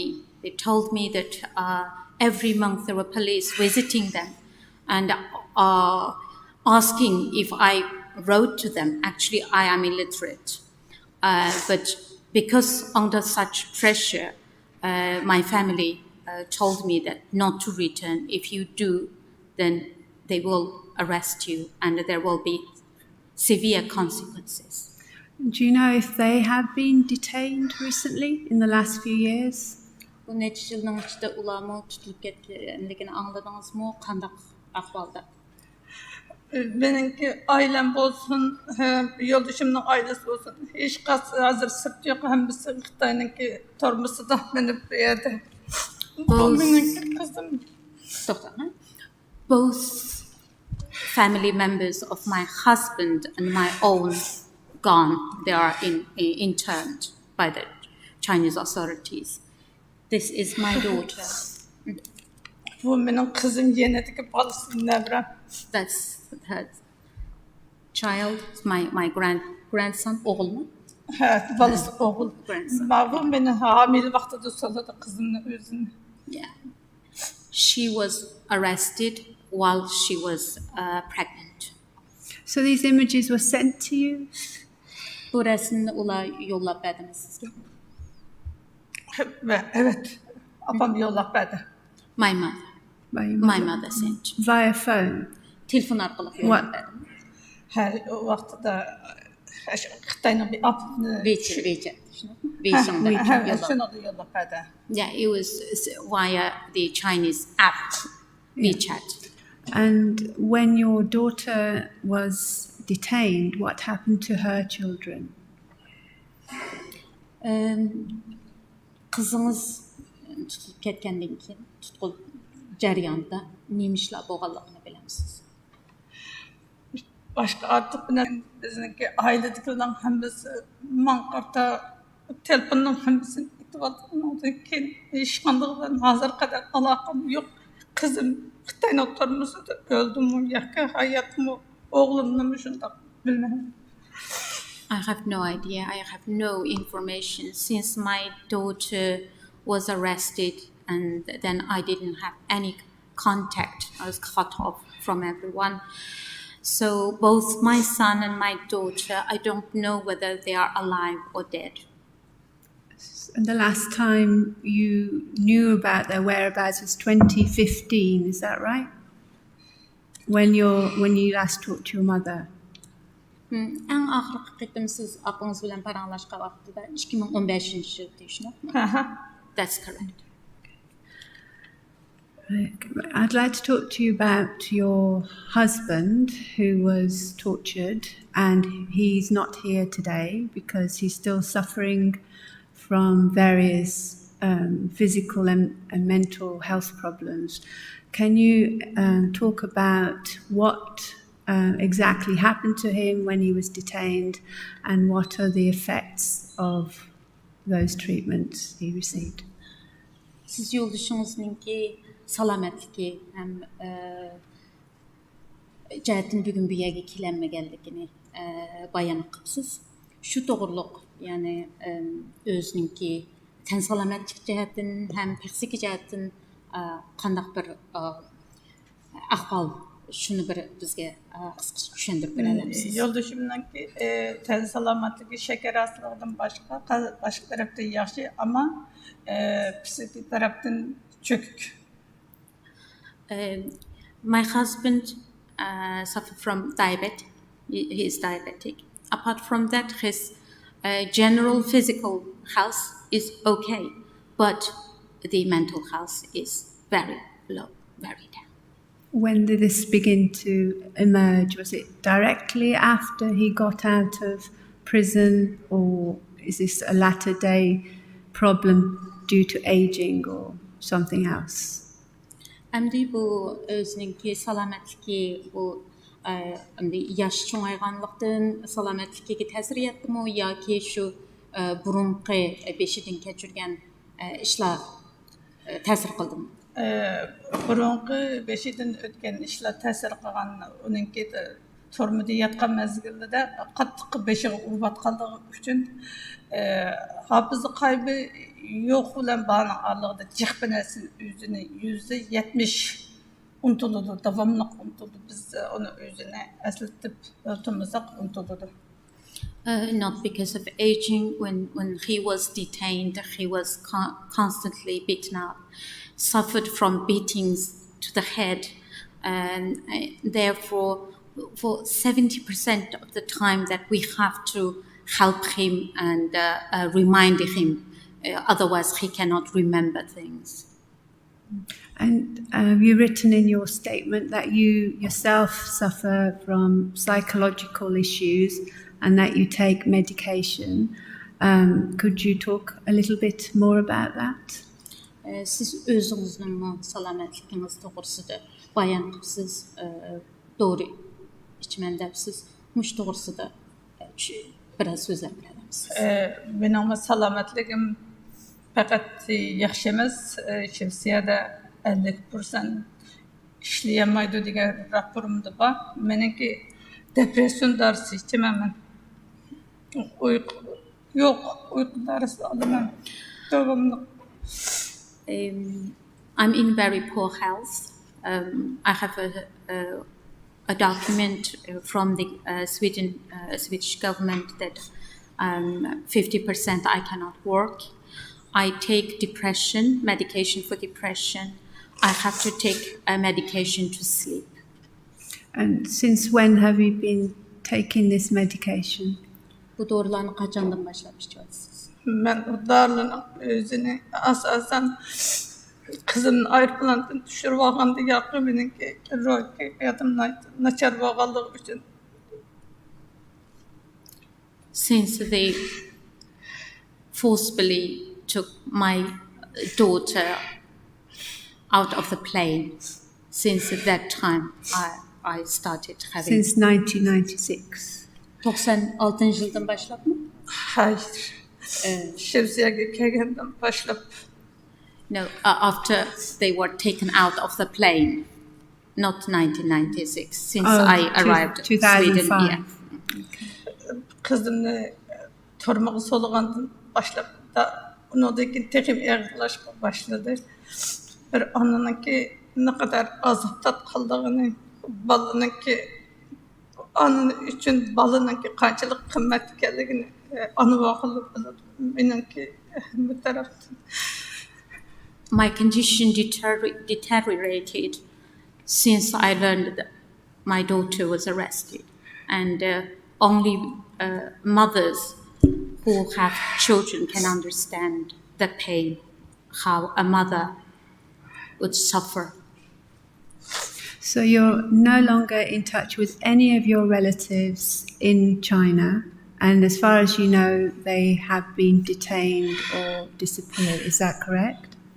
And siz bilişinizce, çünkü siz bütünley iş kim bilen alaqılışamağanlığınız üçün hazır ulanın xəbərini bilməyəsiz. Amma sizin fərzingizcə ular hamısı tutulub getdi, şundaqmı? Yes, that's correct. And since none of them are outside. And this is purely because they're associated with you. Is that correct? Bu birli sebep sizin uruq tuqqanlığınız boğanlığı üçün, şundaqmı? Doğru. That's correct. How many relatives have disappeared or been detained since 2014? 2014, yeah? 2014 yıldan hazırgaçlık qancha kişi sizin ailenizden tutulup getdi? Yoldaşımın ki ailesi bizden aile bulup 60 diyecek oluşu mümkün. Minaki perzimce. Approximately, I believe, over 60 people. 60 of all ages.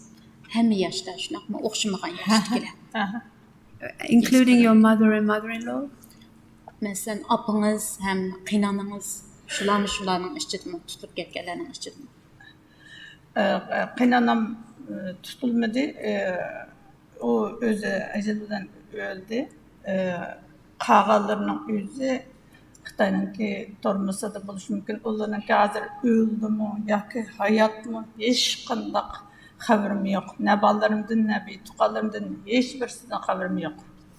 My mother-in-law died of natural cause, but the other members, I have no idea. I simply don't know whether they are alive or that they're dead. Do you know what kind of education your children had after you left? Did they go to an ordinary school? Did they learn Mandarin? Did they go to a boarding school?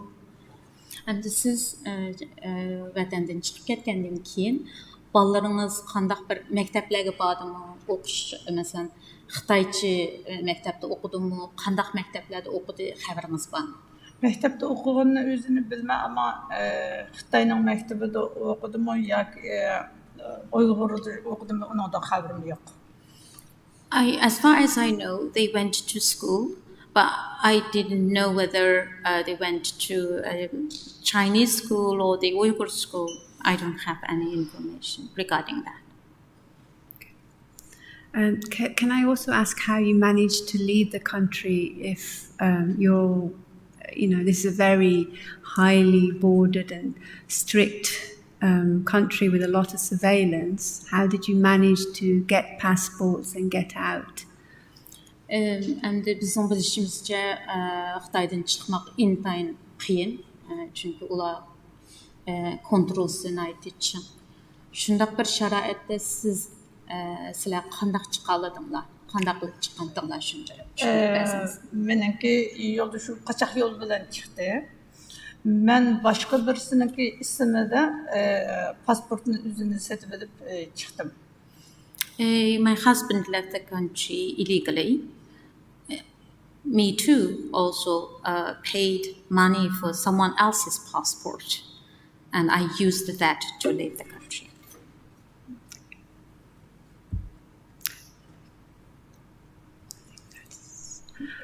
You talk about, sorry. Thank you very much. Can I just ask two questions? Firstly, are you being harassed by China in Sweden? And secondly, are you able to practice your culture, and are you teaching your children to speak Uyghur? Ben sizin faqat iki sual sormaqçı. Birincisi, siz hazır eşçimsiyədə yaşaş cəryanınızda Xitay hökuməti sizə parakəndirmədaq, sizə avarı qıldımı? İkincisi, əşədə özünüzünki tilinizni, özünüzünki mədəniyyətinizni ballarınızğa öyrətmisiniz. Qaytadan yani bir daha kalan çıktı. Birinci sual, siz Şivsiyede yaşaş jarayoningizda bo'libmi hozir Xitoy hukumati sizni parakanda qildimi, sizni avara qildimi? Birinci sual. Birinchi savolga javob beray. Meningki pasportdagi ismim boshqa bo'lg'achqa, mening o'zini topolmaganligi uchun meni o'zini jihrasiz qilolmadi, ammo yo'ldoshimning o'zi ismini o'zgartmagan bo'lg'achqa, uni o'zini jiq qabul qildi. Hozir numerini o'zgartgandan keyin hozir unga chaqilmadi. Due to my name is different from my own name in Sweden, and therefore they couldn't locate me. But my husband, because he didn't change his name, therefore he was harassed. And only after he changed his telephone numbers that he managed to stop the harassment. So second question I'm going to ask. İkinci sual, siz Şivsiyede yaşaş jarayonida bolalarınızga Uyg'urcha til o'rgatib va Uyg'ur madaniyatini shularga o'rgatyapsiz. O'rgatyapman uni o'zini. Yes.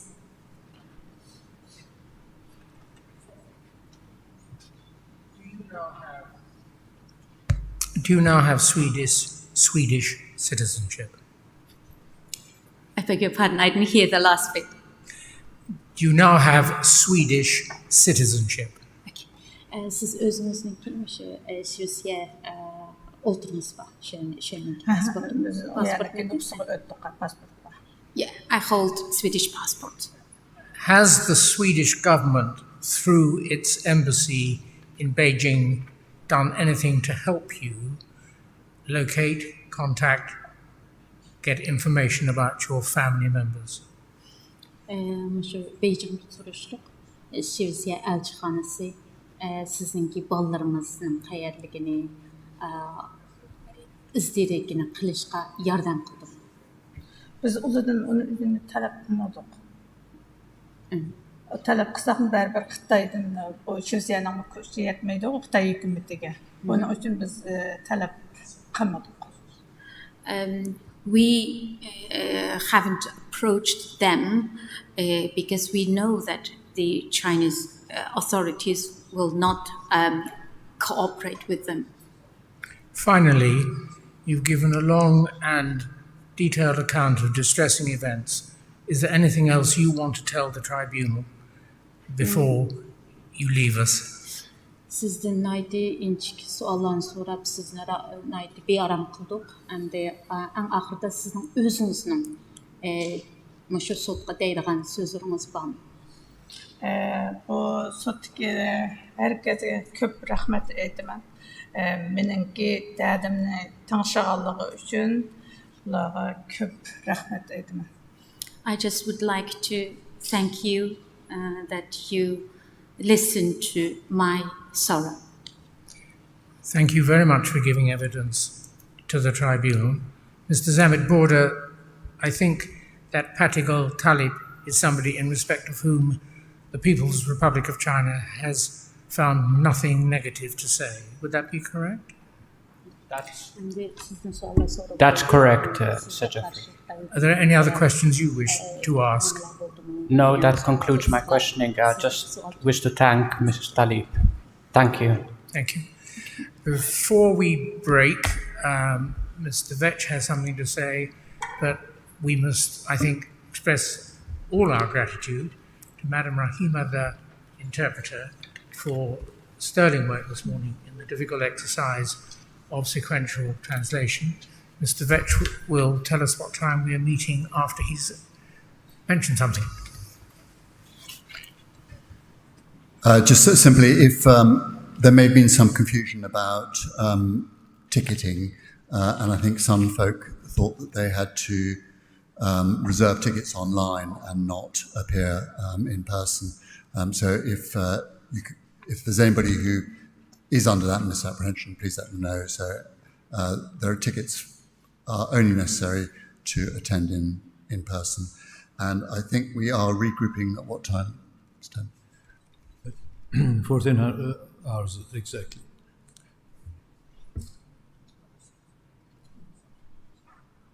Yes, and of course, if those who are viewing online, then seats are available for tomorrow, being Saturday, Sunday, and Monday. And if we could ask you to come back in good time for 1400. Thank you.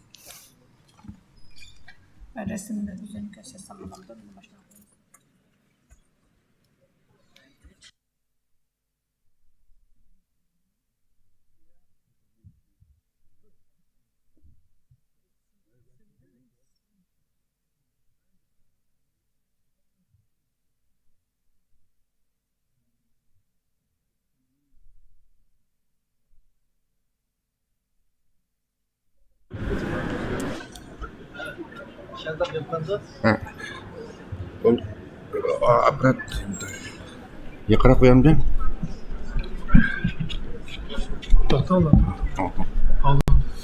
Bana açamaydı yine bağlayamaydı mı ki? Gelip gittik.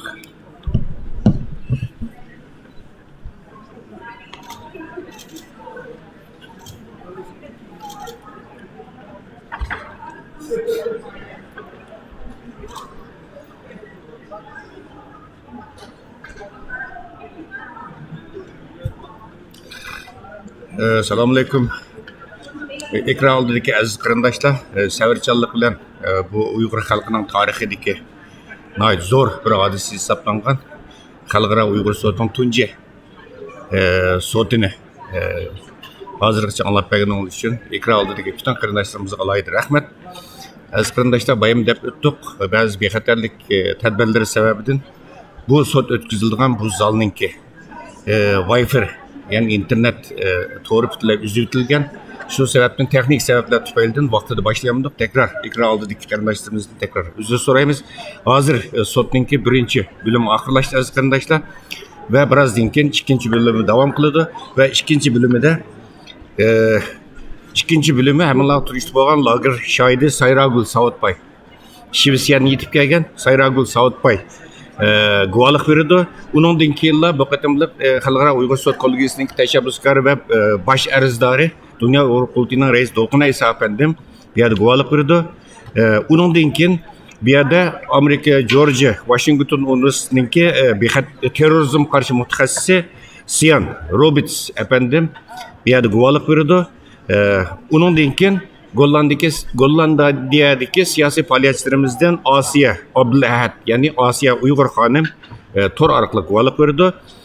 Uningdan keyin bugun eng oxirgi guvohchi yana minglar turist bo'lgan Uyg'ur ziyolisi navbat Norvegiyada istiqomat qilib turayotgan va bu sotga kelgan Abdulla Oyib efendim ninki guvohlik bilan bugungi tunji qatimli sot oxirlashdi.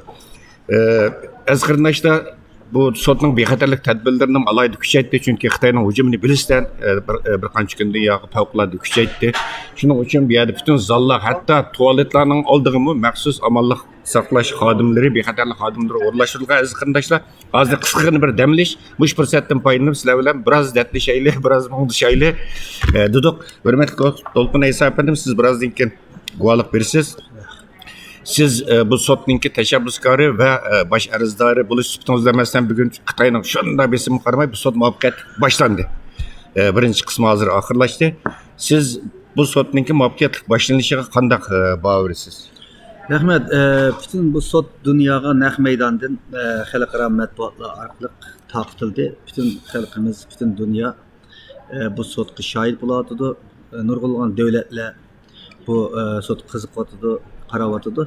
Biz bu yerda naq maydonda bu sotga qatnashayotgan bir shohid bo'lish sifatimiz bilan bu sotni yaxshi ketib bordi. Siz degandagidek qattiq hujumlar bo'lindi. Bu sotga kelgan insonlarimizga psixologik besimlar, tahdidlar, telefonlar davom qildi. Shaxsan menga o'tgan 2-3 kundan buyon inimning mangili kesilgan xabardan boshqa adamning, achamning va yangamning videolarini Xitoy Tashqi ishlar ministrligining bayonotchisi qaytadan o'rtoqlashib paylaşib menga psixologik hujum o'tib qildi. Bularning hammasi sotni paltlash va muvaffaqiyatlik bo'lmasligi uchun bir besimti, ammo biz bunaqa iroda bilan kelgan Xitoy hukumatining mushundaq xalqaroliq bir sotda sotlanishini ko'rish mening cho'ng orzuyimdi. mening emas bütün Uygur xalqining haqiqiy vatan millat degan har qanday bir Sharqiy Turkistonlik xalqining eng cho'ng orzusi. Chunki demak Xitoy qanchalik kuchli bo'lsa-mu, qanchalik qo'li uzun bo'lgan bo'lsa-mu, qanchalik dunyoda ko'ranglab ketgan bir diktator hokimiyat bo'lsa-mu, ammo dunyoda yana bir haqiqatning borligini Xitoyga o'xshaydigan 21-asrda bundaq irqiy qirg'inchilik yurgizayotgan bir davlatning bu jinoyatining so'roq javobsiz qolmaydiganligiga bizda bir ishonch bor. Shu ishonchi bilan shundaq bir sotga murojaat bo'lingan uzun oylik, haftalik, yillik tirishchanliklar natijasida dunyo Uyg'urning ovozini angladi.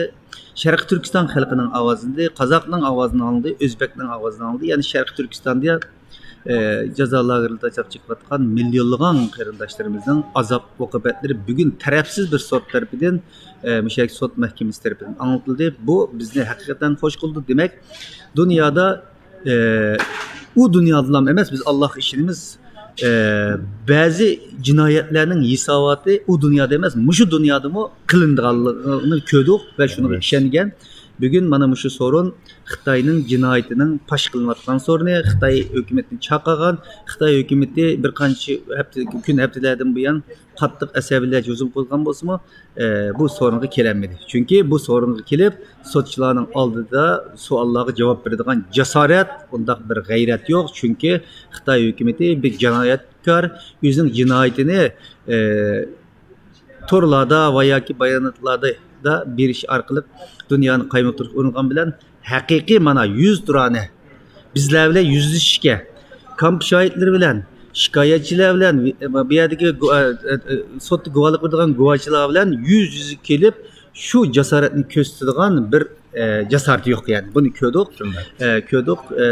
Sot nihoyat yaxshi ketib boradi. Davom qildi 4 kun.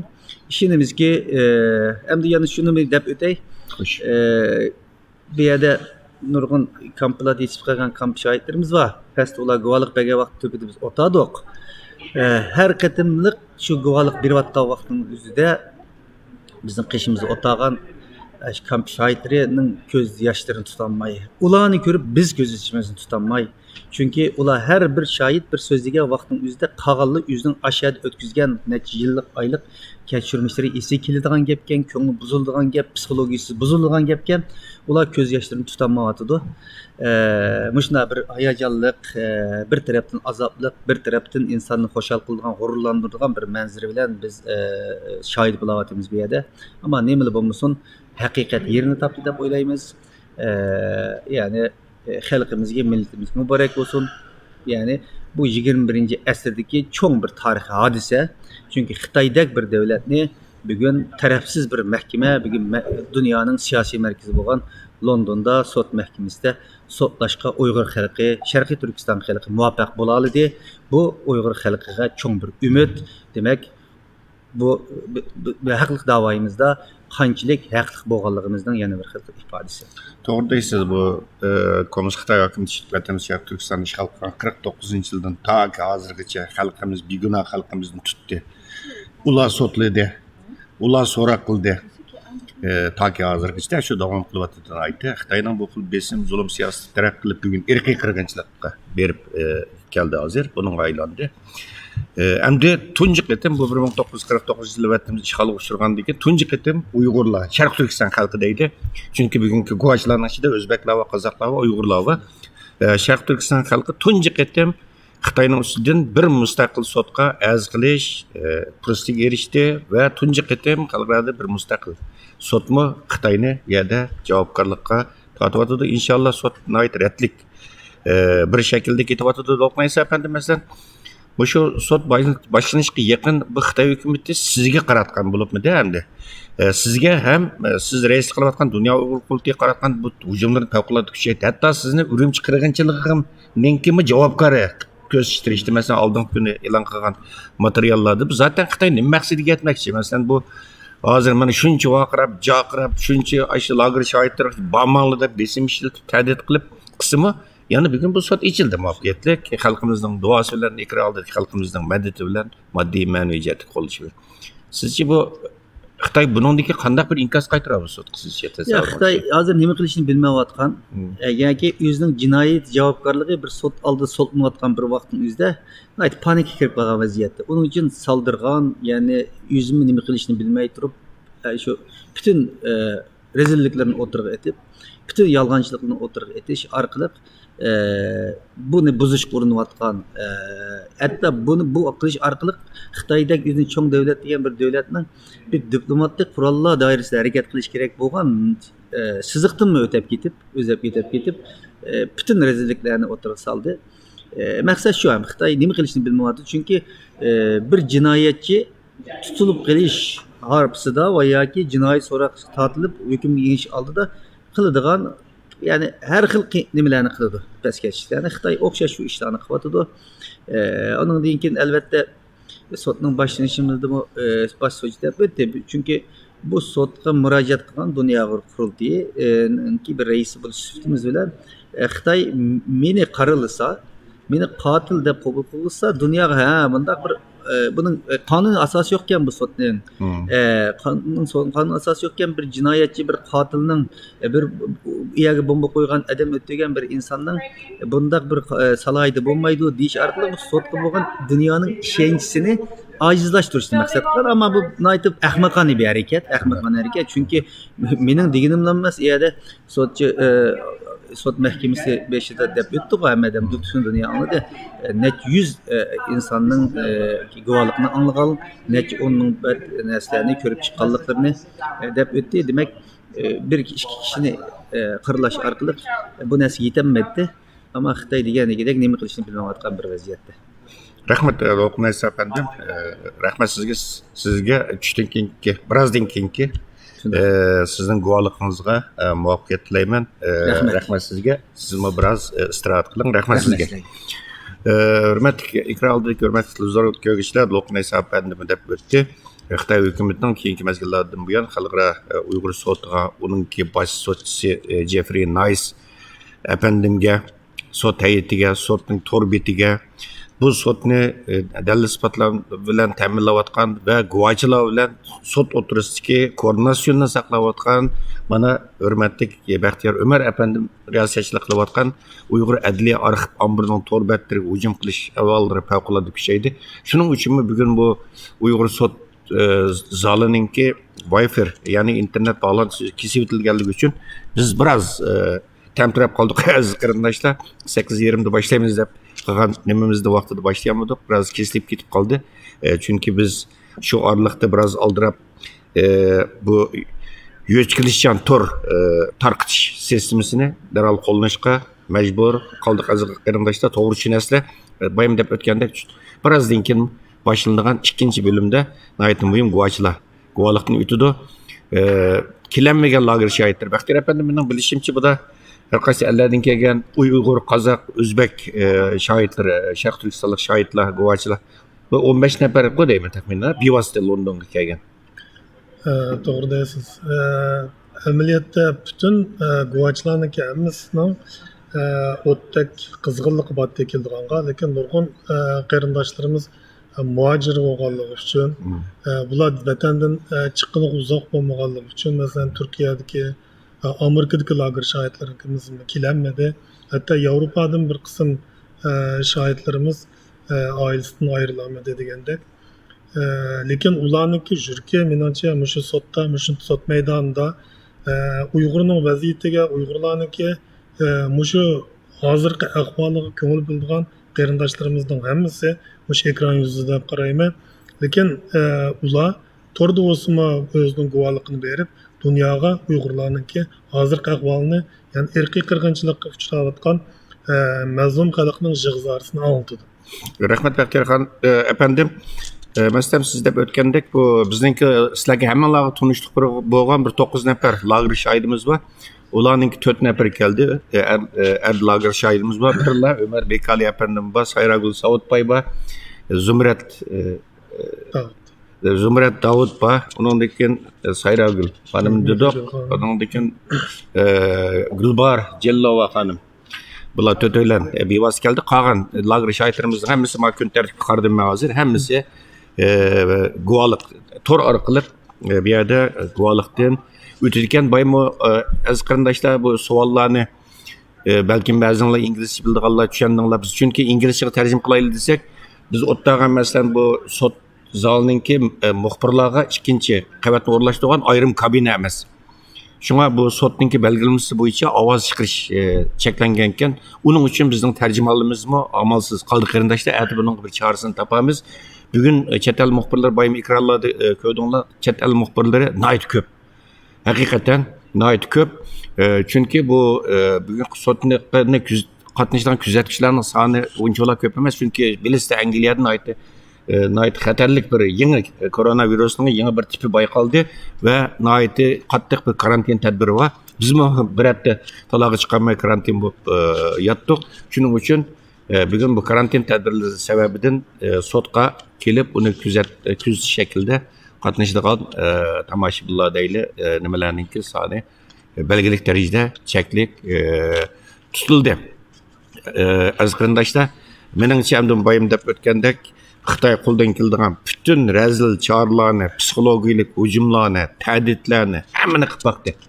Balkim bu 4 kunlik sot jarayonini yana qilishi mumkin. Baymi ba'zi lager shoirlar bilan paranglashdik, bu yerga kelgan guvohchilar bilan paranglashdik. To'xtamay ularga ta'did nimalari kelayotgan noma'lum tilpullardan, buningdan bu tədrici bu xil tədbirlər kuchayotdi, amma bizningki lager shoirlarimiz sizlarningki duoyinglar bilan jasorat bilan hech bir Xitoyninki tədbirlariga, besimlariga, hujumlariga pisand qilmay yuraklik bilan baymo ko'rdinglar. Lager shoirlarimizning bergan guvohligini nihoyat jasorat bilan Allah razı bo'lsin guvohlik berdi. Ham bütün nimalarga nihoyat qattiq ta'sir qildi. Bu vaqtdagi xabarlar biz hozir egallagan uchurlar qaragan vaqtida bu biroz burun tushdan burun bo'lgan bu sotninki birinchi bo'limi haqidagi xabarlar buni ko'p chet el matbuotlariga keng doirada taqilibdi.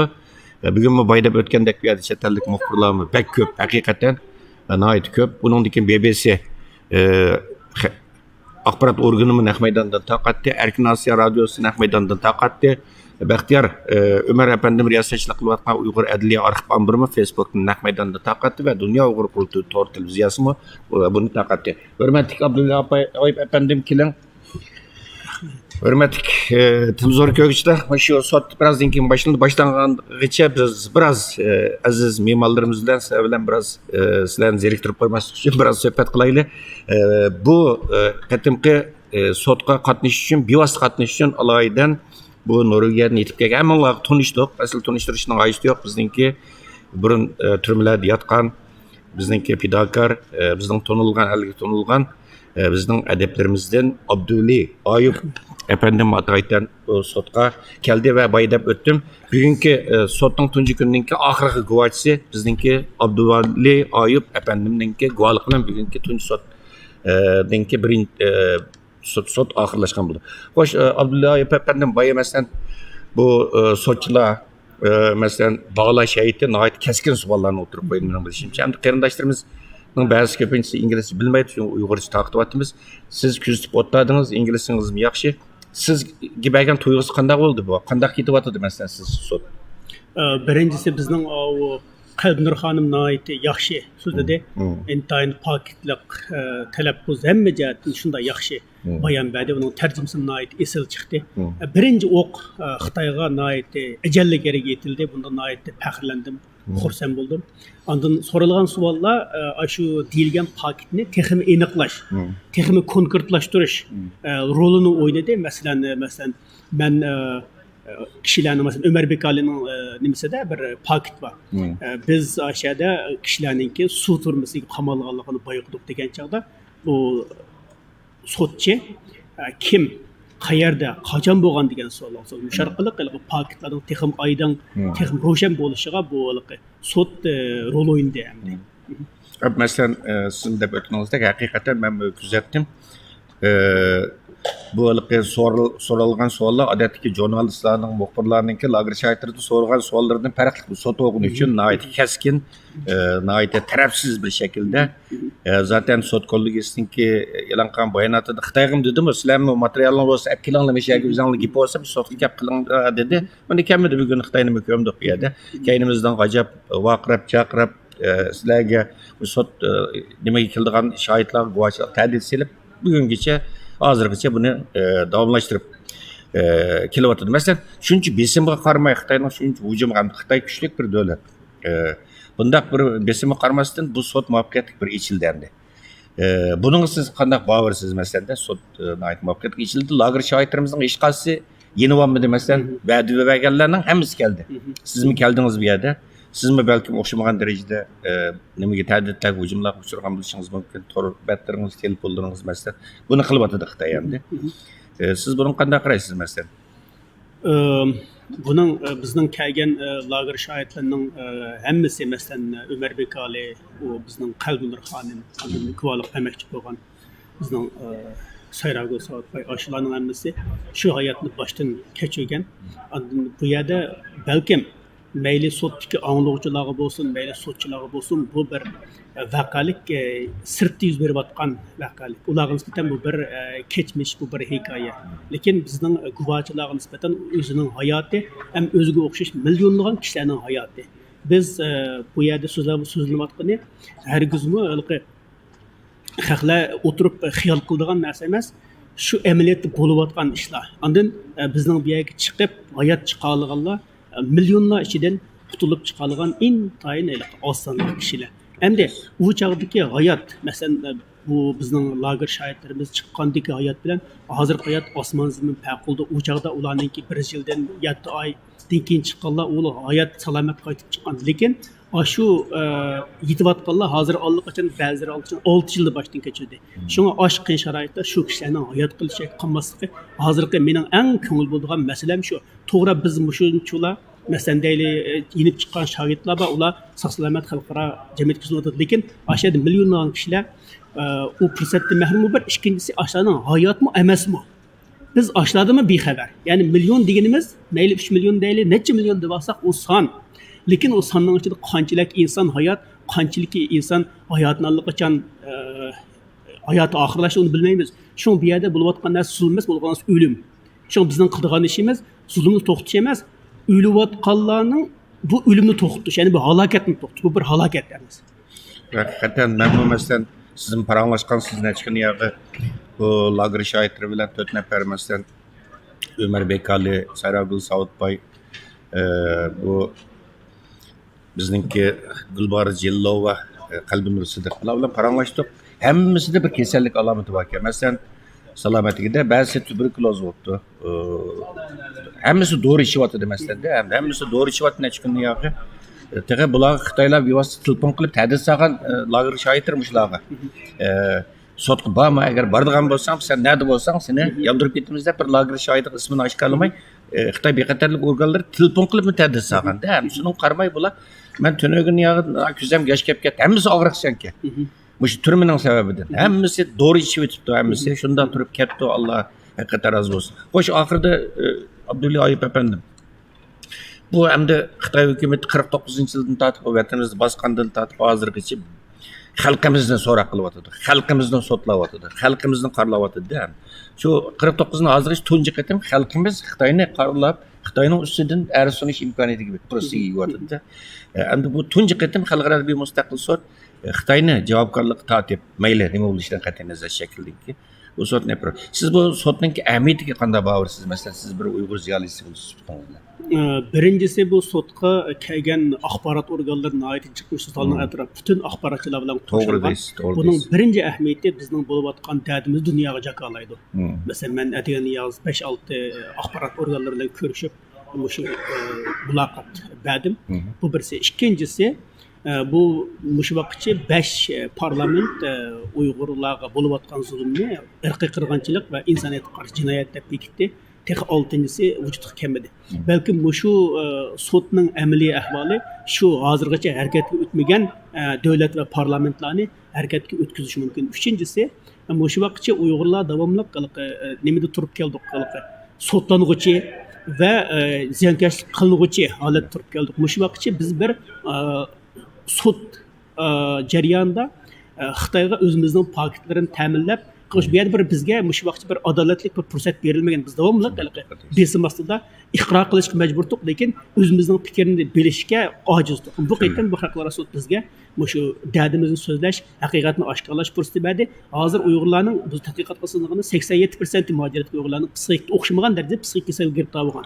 Bu menimcha eng muhim bir tarafi Uyg'urlarga bir shu umid, jasorat so'zlaydiganga bir shijoat ato qildi deb qarayman. Chunki shunday bir fursatning borligini bilgandan keyin balkim bundan keyin texnik qarindoshlarimiz, texnik sharq tursalliqlar bunga kirishi, bunga o'rnidan dasturishi mumkin deb qarayman. To'g'ri deysiz. Masalan, hozir bu bizning bilishimizcha hozir matbuotlarga tunilgan lager shoirlarining soni 9 atrofida. 10 deyli hozir. Ama egalishimizcha bu 100'den ortiq ekan bu lager shoirlar.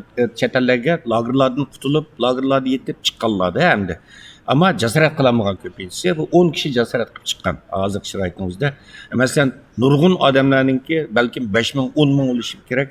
Ota-onalar urug' tuqqanlar, turmlar, jazo lagerlar yatmagan odam yo'q. Ama nurg'un odamlar, vatandagi tuqqanlarimga biz yankash kelib qolammikan deb undan voyim yeb ansirab, hozirgacha o'tirga chiqolmag'li hamda. Bu mu bu yerda bizning bu mayl dunyo kultini olsun, boshqa tashkilotlarni olsun, balkim sizning rozi qilayotgan bir masala bo'lsa kerak. Siz hozir deb o'tdingiz hamda. Xo'sh, rahmat Abdullayev efendim, sizning bugungi sud sizningki guvohchiligingiz bilan, guvohligingiz bilan oxirlashar ekan. Sizga muvaffaqiyat tilayman. Az qarindoshlar, birozdan keyin sudning 2-bo'lim boshlandi. Sayragul Savutbayninki guvohligi bilan bizgimi bir Baxtiyor efendim ikimiz mas'ul olduk. Bu naq maydon programmasini taqdishga bizga bir 5 minut ruxsat qilinglar. Uningdan keyin birozdan keyin tekrar sud boshlandi. Tekrar görüşeyle. Rahmet. Saat 2'de görüşeyle. Saat 2'de görüşeyle.